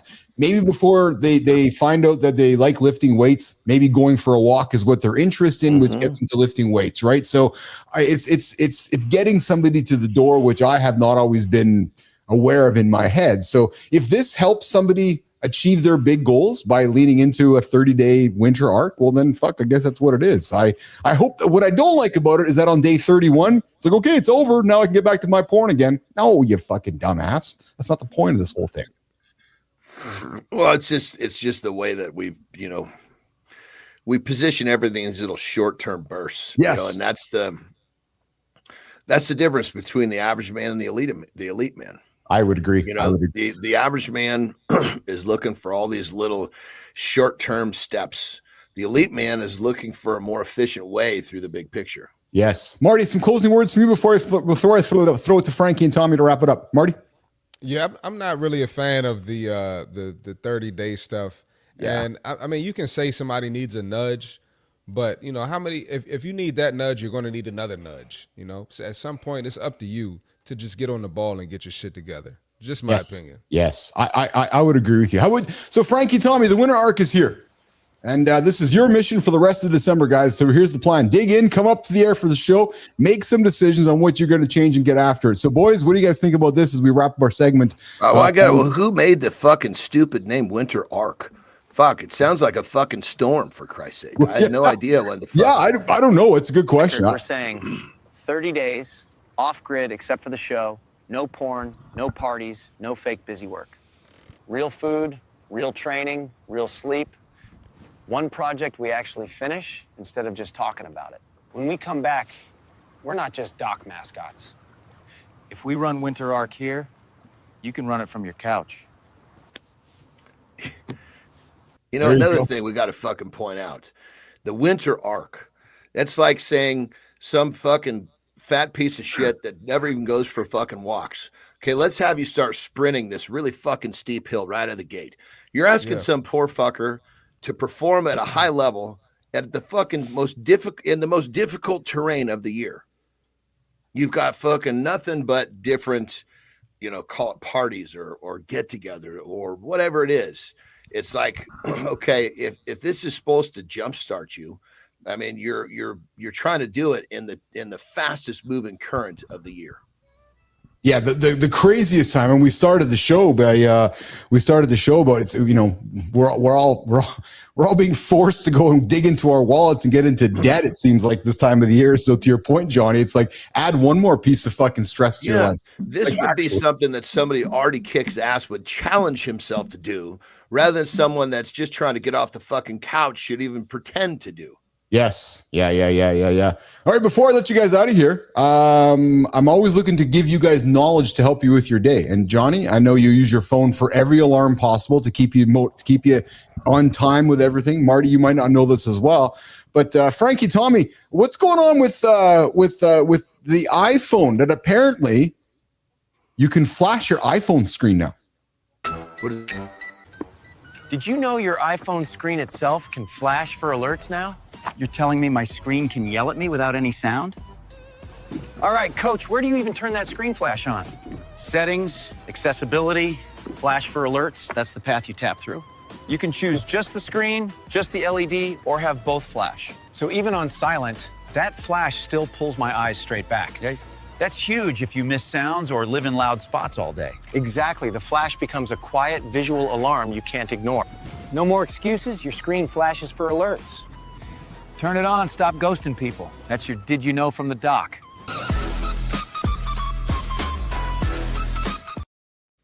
I know you always have the headset in, Johnny, but just sometimes you put your phone down, you can actually put the flashing on. So either your LED will flash, the screen will flash, but it can create a visual cue for your eyes that you're being alerted. And I know that when you're doing business, Andersen, that you being alerted in real time is important to you. So this might be another way for you to get alerted. I'm kind of ahead of this. My shit's been on vibrate for fucking years. Okay. Yeah. Because you can feel it, you can hear it. Yes. And it's, if I really need to hear something, this is what I'm going to hear, because it fucking reads emails to me. It reads text to me. That's how I just stay on top of what's going on. Okay. Marty, what are you about to do? Is this a good tip for you, or you're not gonna use it? Nah, I don't really use it. I'm just like Johnny. Yeah, vibrate is good enough, and my headphones read to me too. The beats they read. Oh, nice. Yeah. Okay. Where I can see value. So I'm a vibrate guy too, but where I can see value in this, if it's sitting on my sitting on my desk, like out of my view here, like it's on my desk and sitting out of my view, and if it's flashing, I could find that there could be value in it for me where it's a visual cue, right? Or if I got my LED flashing like on my camera here, it's just telling me something's going on. So just some little tips and tricks that another thing too that I'm kind of working for this year is I'm doing a little restructuring to where the goal in the big picture is to have my phone that will respond, that will actually, because I don't know where the setting is, or by the time I'm ready to do it late this year, next year, it'll probably be different. But you can set it to where only a few people can make it through. Yes. 100%. So I'll have Absolutely. I'll have my, of course, my girls and Terry, my mom, and then I'll have like 2, possibly 3 of my team leaders. And then because if they need power, I'm there, but everybody else, you're not time sensitive. Yes. Yeah. No, you're absolutely true. You can do that. You know what I use all the time, guys? I use the call. So when I don't know what it's called, call routing, but when like the fucking spam calls or the bullshit calls calling through, I can just ignore it, or it just automatically ignores it for me, which I love that too. So hell yeah. Guys, what a fun show here. It was entertaining. We had a great guest, a lot of energy. We tried some new things out. Marty, Melissa and Jimmy, great job on the deep dive segment, guys. John, Marty, if you guys noticed, we're trying something new here with our characters. So to the team, well done, you guys. That was a good little feature there. And it was a fun show here today, guys. A lot of fun. Yeah, that was a good show, man. Yeah. What do you got going on today, Marty? I was blown. Adam's voice and his energy. I was like, yeah, he was great. Hey, Johnny, so listen, Johnny. I know you're gonna get me, but I don't care. I love it. I could hear your voice change when you're speaking up or you're bracing, dude. I can hear it, dude. I love it. So look, my mom, when I like something, I told my mom about this creatine, right? So she bought me some more. Right? Isn't it fucking good, dude? It's fucking tasty, isn't it? It's good as fuck. Oh, Jesus Christ. I mean, I find myself not even, normally I have myself I have these sugar-free sodas and these crazy flavors, right? Because if I feel like I need something kind of really flavorful, dude, I haven't even been drinking those. Yeah, it's good as fuck, man. So yeah, they keep sending these fucking pretzels and fucking protein pancakes. And my mom was like, What is going on? Are they going out of business or something? What does Johnny they're trying to get you to buy that stuff. Oh, okay, all right. Just making sure, man. Don't have me ordering for no bullshit that's going out of business, man. No, I'm playing, bro. And that company actually is funny enough. One of my buddies he calls himself on social media Tony Huge. Kind of interesting backstory. This fucking guy actually calls himself Dr. Tony Huge, but he's funny enough. He's a lawyer, right? Like crazy fucking smart dude. Like he retired himself, I think at the age of 29. He had built a law firm with like 12 practicing lawyers, and he's like, you know what, this is not serving me. So he fucking sold his shit, retired, and started his first supplement company called Enhanced Labs, and that's the company that we're talking about. Gotcha. That thing has been around since, that thing's probably 25 years old. Oh wow, I never knew. Yeah. That. Okay. Yeah. So by the time it gets to Canada, because John and I were laughing, so you guys get all your great foods. Not you can have it shipped up there, you lazy fucker. Yeah. Don't pretend that you won't make it. No, you know what's coming to Canada instead. Here's my segue. I noticed this morning, Marty, there's ads in Winnipeg for a brand new Crumble Cookies location coming to Winnipeg, Manitoba, Canada. I've never eaten one of those. I've heard that they're pretty insane. Oh, so yeah. So Winnipeg is going to get fat this winter when Crumble Cookies opens up here. And I will not be making an appearance in Crumble Cookies. No. You sure? No, Johnny, you and I cannot go there because we will become fat men very quickly if we ended up there, brother. Yeah, all I got to do is drive by and smell the aroma coming out of there. My tits start to grow. I'll get those fold over titties just walking in the front door. I'm gonna send you a video of the line next time I go past there. It's fucking crazy. It's always out the door. Yeah, it's crazy, man. Oh, and so what's the observation, Marty? At all the body types standing in line at the Crumble Cookies, Marty? Is that the observation we're making? Just a lot of circles and ovals. It's a whole bunch of. It's zeros in line. It's letter O's. The people that can roll down the hill easily. It's a Yeah, exactly. A whole bunch of them. It's a class. Whole bunch of basketballs. A line full of basketballs.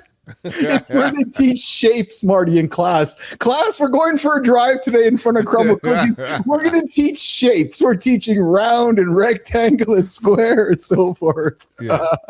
It's fucking crazy. I will admit this. So I got to make the admission. I've told it before on the show. Johnny, close your ears, man. I know you'll still love me even with this admission. Well, when Carter, even though you think about me in the shower, you probably think about holding my scrotum. I still love you. When Carter and I were in New Hampshire and Boston a few years ago, we discovered the crumble cookie. And we may have bought a box of them that we tried to take into the movie theater, but the guy's like, you can't bring these in here. We're like, oh, why not? He's like, you can't bring these in here. So we had to put them in the trunk of the car, and then we crushed them over the next few days. So Keith and Carter did crush some crumble cookies, but I'll never do it again because they were just ridiculous, actually. Yeah. You know, way back when what was it called? Krispy Kreme donuts came out. Yes, everybody was going bananas about Krispy Kreme. I was like, finally one day, I was like, you know what? Did you have one? I'm gonna fucking try this shit. And I was so disappointed because it never measures up to what people say. So, Johnny, maybe you're like me. Let's just can you relate back to Fat John for a second, because maybe you can relate to what I'm going to say next. So because here's what I tell myself, like, I just can't have one Krispy Kreme or one crumble. So I'm like, not even going to bother having one, because for me to truly enjoy it, I need to not be in moderation and actually probably cush a fucking box or so I get sick of it. So I just choose to not even have one, John, because it's like a little taste. You know what I'm talking about? Like as old Fat John, you know what I'm talking? You know exactly what I'm talking about, don't you? And the discipline was to get to where you could not have one. Yes. So you know what I do, right? So like you, I'll drive by the bakery, or I'll drive by a place, and I'll tell myself nothing tastes as good as I feel right now. True story. Like, because if I feel good, I'll drive by, I'll go by a bakery or go by things that I like, John, and I'll look at it and I'll go, nothing tastes as good as I'm feeling right now, so I'm just going to leave it alone. That's my mindset for myself. Yeah, it's very helpful. Yeah. Very helpful. Yeah. What do you got going on today, pal? What do you got going on, Johnny? I'm actually having a training session today. Oh, nice. So, yeah, I actually took the last 2 days off. Got myself extra healed up. With the sleeping I did on Saturday, I was like, fuck, maybe you need even more. So I'm excited to train, because I need to be excited to train. If it's training day and I'm not excited, I know that my body's trying to still catch up. Yeah, I know you are. Marty, what do you got going on, brother?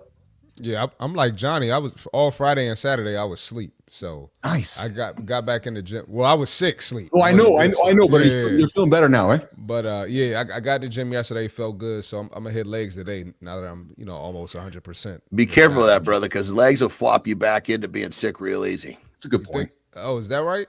Oh yeah, because it's cool, figure like this. It's from your lower half down. It's half your body has to heal. Your body's still trying to heal whatever is bouncing around inside there. Your immune system. Take it easy. Yeah, I would skip legs. That if you're not totally better, I would go do something else. Okay, maybe I'll do that. Maybe I'll go. Hit back. There you go. Back. Is back cool? I mean, back would be the next one that you wouldn't do, but it's better than legs, because that's the next biggest muscle. I did push yesterday. So what about arms? Maybe I could hit arms. All right, get arm pump. Go in there, have a feel good pump, get the sweat up, because it'll promote you. It'll promote you feeling better, and that's what you're after. All right, I could do that. Appreciate that. Love it, brother. Love it. Boys, I had a lot of fun with you guys hanging out this morning. I had so much fucking fun. What a good show. What a lot of fun, a lot of energy. A lot of love from me to you. Marty, I'm glad you're feeling better, man. I got your note on Friday, and I had a little like, fuck, I could tell you were feeling crappy. So I'm glad you're feeling better. Good to see your energy back, and good to have you sitting here with us, pal. Good to be back, man. All right. Yeah, All right, boys. boys. Good to see you, brother. Fucking A. Yes, I was even last week. I was like, fuck, where's Mark, dude? Jesus Christ. Yeah. Well, so I should be here more this week. I kind of tailored my schedule a little different. Yeah. Well, and Johnny and Marty was planning on being here last week for actually 3 shows, but I got a couple notes. He was sick, and then he had a client that shifted. And I was like, dude, don't worry about it. We're all good. So, and I know he was sick. So here's what I did. I sent him a love note on Friday. I said, brother, I love you. Get some rest, and I'll talk to you over the weekend. Is basically what I said. So, and it's good to see him here today. Yes, because I wanted to talk about the Budden thing, the podcast, and then you dropped another one yesterday from the match from the Millionaire Morning guy. Yeah, man. Yeah, it's good shit. It's a lot of shows coming out. Well, not a lot of shows, but a lot of more people coming out and saying stuff like yes. that. So, yeah, true story.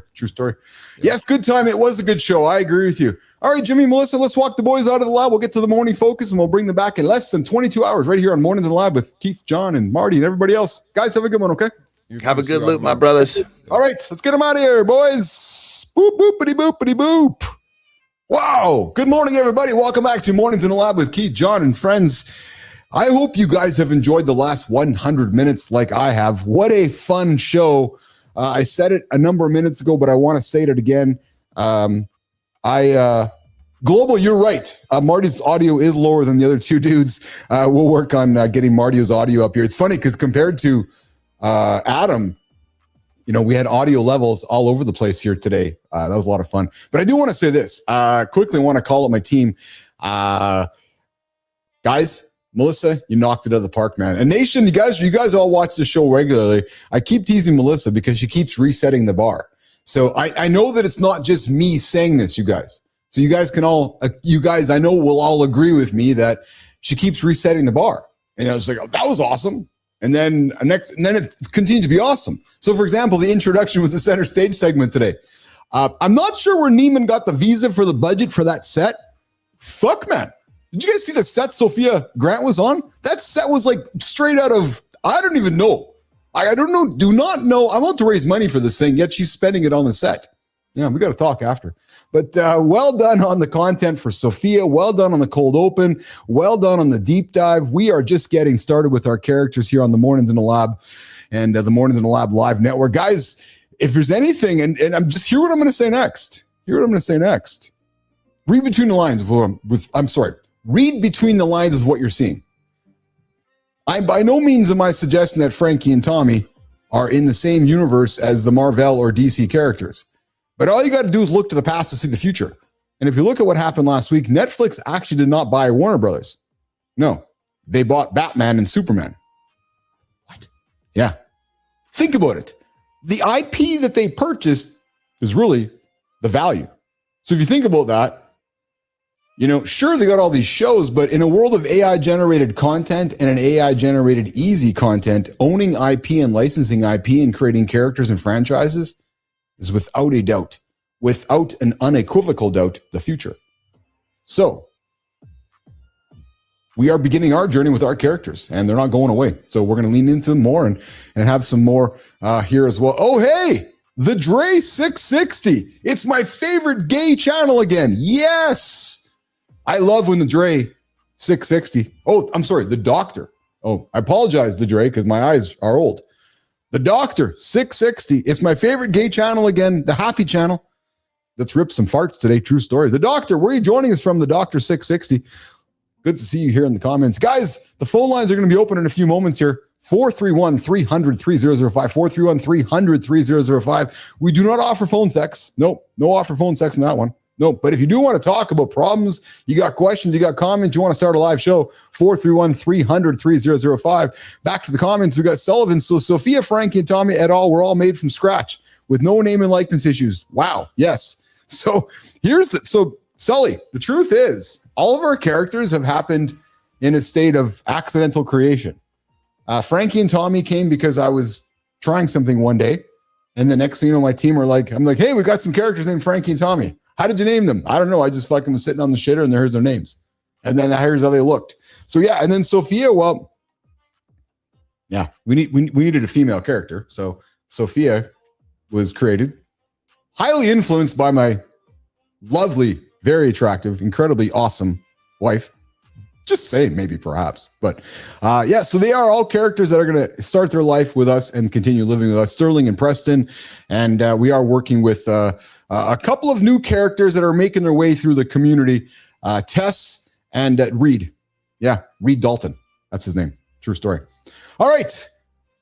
Guys, the illusion of work is rapidly changing. I got to be honest, man. I'm pretty fucking excited about this. And you know why?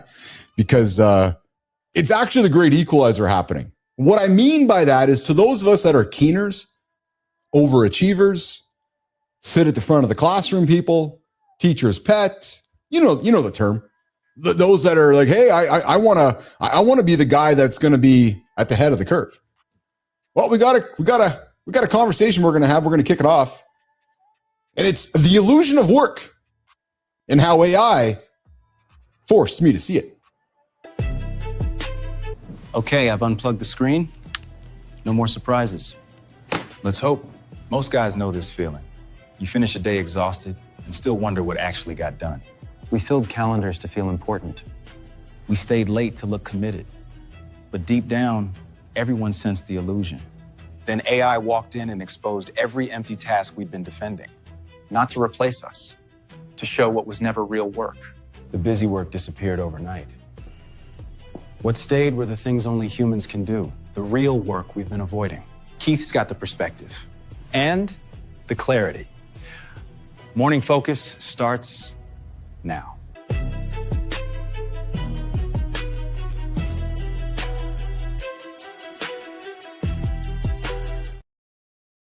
So somewhere along the way, work, it turned into a performance.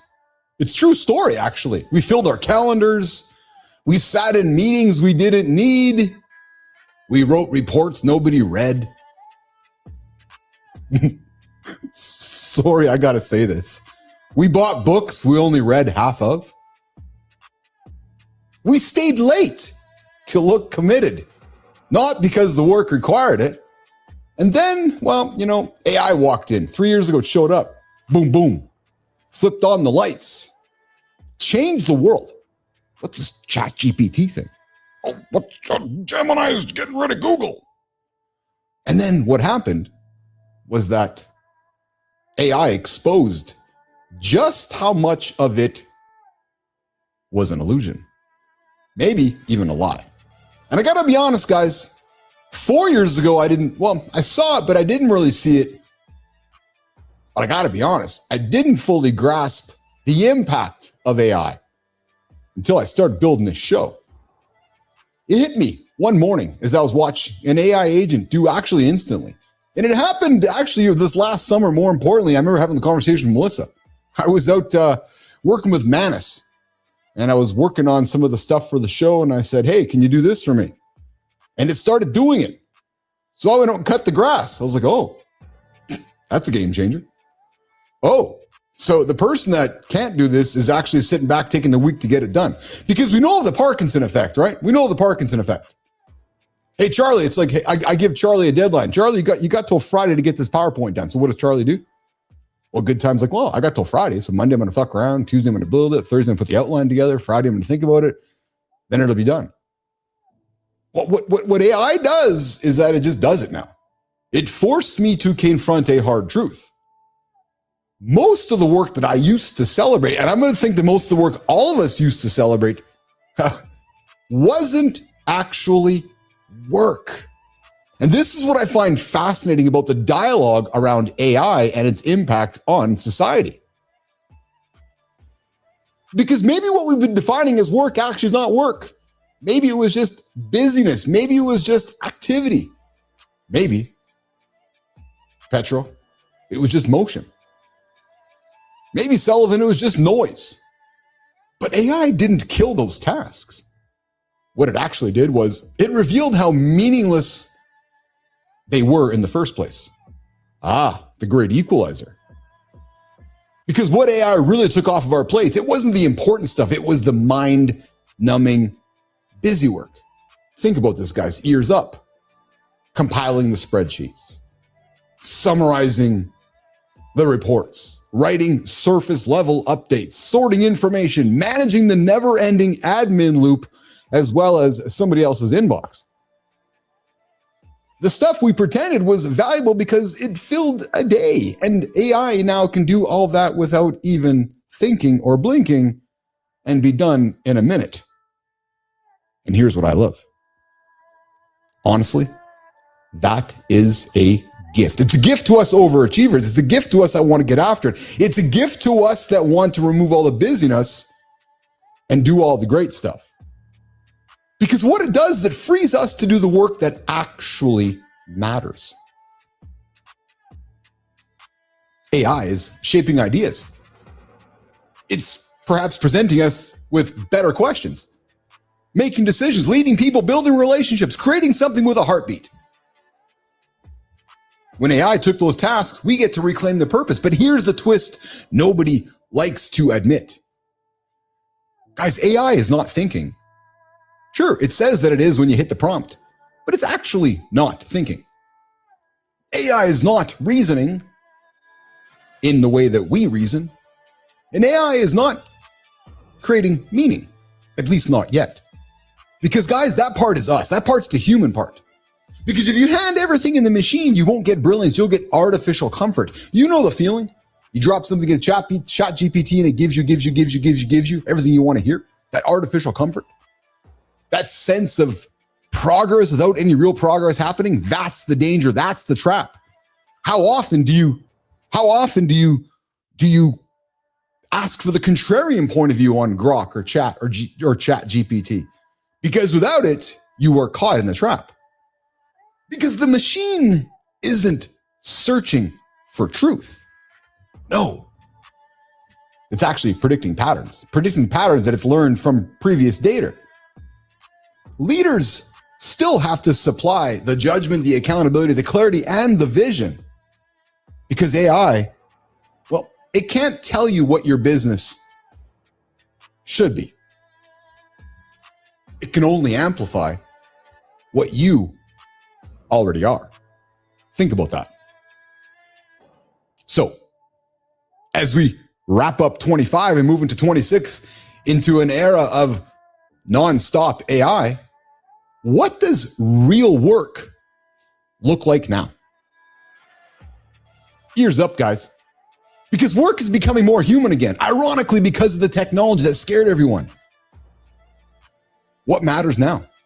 Creativity, strategy, presence, collaboration, honesty, the ability to distill complexity into something simple, actionable, and true.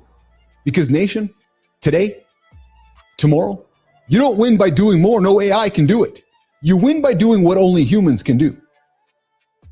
And if you're a leader, this is your moment. It is right in front of me. Your job is to create an environment where clarity, purpose, and innovation thrive. Because nation, everybody tuning in this morning and on demand, AI didn't replace us. No. It exposed us. It exposed how much of our work actually wasn't work. It exposed how much we rely on looking busy instead of being valuable. It exposed how uncomfortable we are when asked to do the real stuff, the thinking, the deciding, the creating, the leading.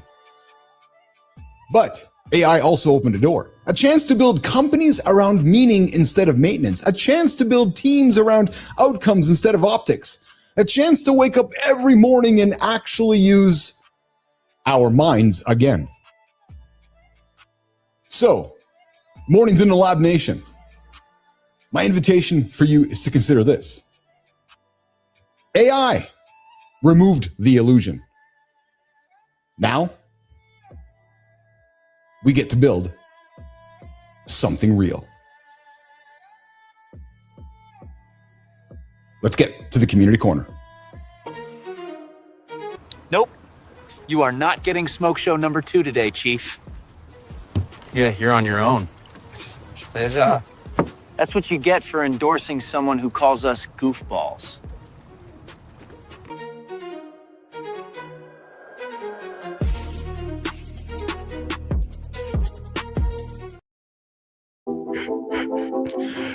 Oh, I love it. No smoke shows this morning, just Frankie and Tommy. Guys, AI is exposing us all. Woo, baby. I got something to drop for you guys tomorrow. Here's your hook for tomorrow. You're not going to like what I'm going to say next, but I'm going to say it. I'm going to talk about it tomorrow. Guys, prostitution, human to human prostitution is making a comeback. Prostitution, unfortunately, might be one of the biggest industries over the next 10 years. Unfortunately. We're going to talk about it tomorrow. Think about it. Think about the things that are happening. Think about the things around us. It's fucking not good, but it's true.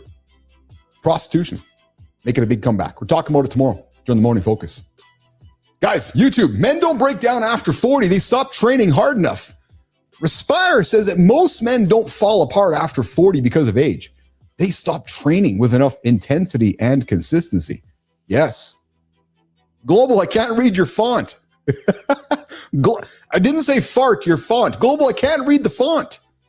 Physical activity, it drops off. As intensity falls, visceral fat rises, muscle mass declines. But Dr. Gabriel Lyon, only 2 ways to stimulate muscle resistance: training and dietary protein.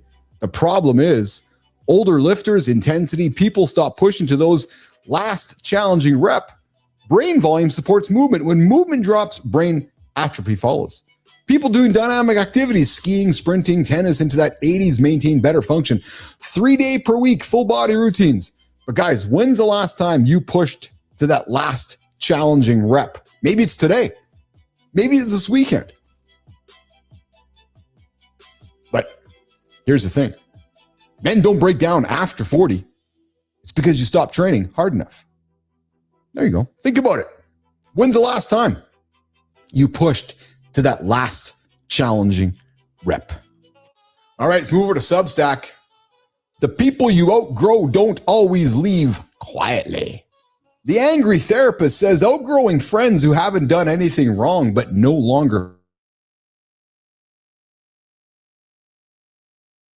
What's the major sign? Feeling like you're performing around them, leaving interactions drained instead of energized. Outgrowing is asymmetrical. You've changed. Yeah, those folks, they're still living in those old patterns because the guilt is unique. They're not toxic. Maintaining connection requires abandoning your current self. Many stay out of fear being the bad guy. Years of quiet grief. You don't owe anyone to the old version of yourself.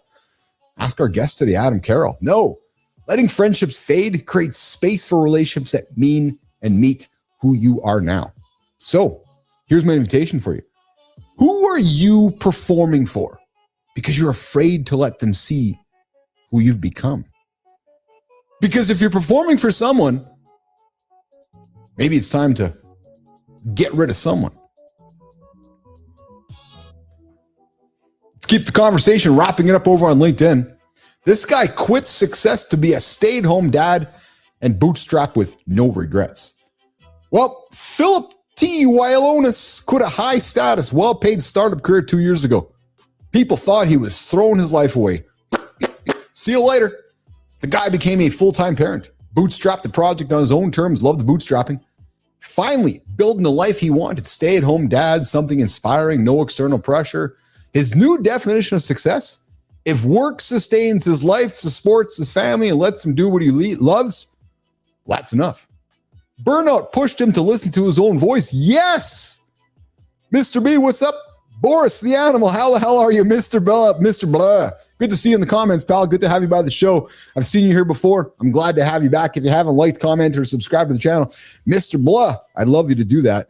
But guys, we're talking about Philip T. Wylonis because burnout pushed him to listen to his own voice. And you heard our guest, Adam Carral.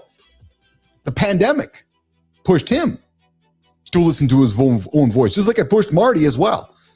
Because the past challenges expectations that equate success with scale, funding, and status.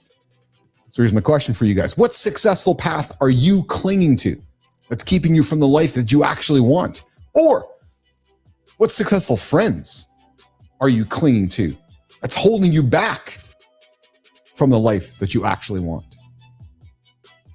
Maya, I'm not sure if you're around, but guess that's it for the community corner. So Frankie and Tommy, are you walking me out or is Maya back in the shop?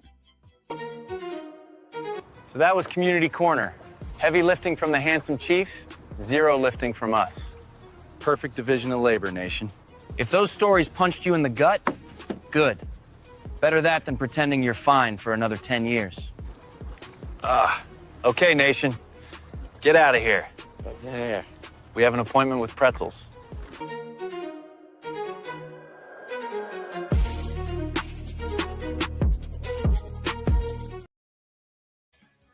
Wow. What a freaking show, man. I can't offer enough accolades. I'm just so impressed and so pleased with the team. Just an incredible bunch of entertainment, because that's what it is, guys. Entertainment. We're not here to send rockets to the moon. That's Elon's job. No, I'm here to entertain you guys. Here to entertain you guys. And Frankie and Tommy hijacked the entire show. And guys, you guys did an exceptional job of that. And so listen, Frankie, Tommy, working with Melissa, we got plans to bring you guys back to get you into the lab next week. Global, I'm loving it, man. Global, so thanks for changing your font back, Mike. The flow of live energy, yes, man. I don't even know I just do not know the words to express how grateful and happy I am right now. We successfully executed on something I've been dreaming about for 2 years. Blurring the lines of reality and AI characters and conversation and engagement. And we brought it to life thanks to the team. Thank you, guys. But guys, this is a wrap. We're going to be back at it tomorrow. We started the show by talking about how men can use this month to reset, refocus. And guys, those credit card bills are coming. Be disciplined, guys. Be disciplined. We got into the provider gap. Oh, yeah, I got to go spend a bunch of money at Christmas. Adam Carral. Wow, what a guest. Guys, 8:30, bottom of the first hour. Adam Carral came through and showed us what it looks like to stay sharp, stay original, and keep pushing your craft. He's a comedian, never does the same show twice. Never does the same show twice. Go check that out. Hour 2, we got into the winter arc protocol. Why disappearing for 30 days can transform your discipline, your identity. We cracked open some, oh, no, we didn't get to time. We're going to get to time later this week, guys. And we also got into, I'm just looking at my notes here. Guys, we're back at it tomorrow. Yes, we are. We had some fun with the Epic Spot. We gave out a dumb shit award today. Watch your shopping carts out there, guys.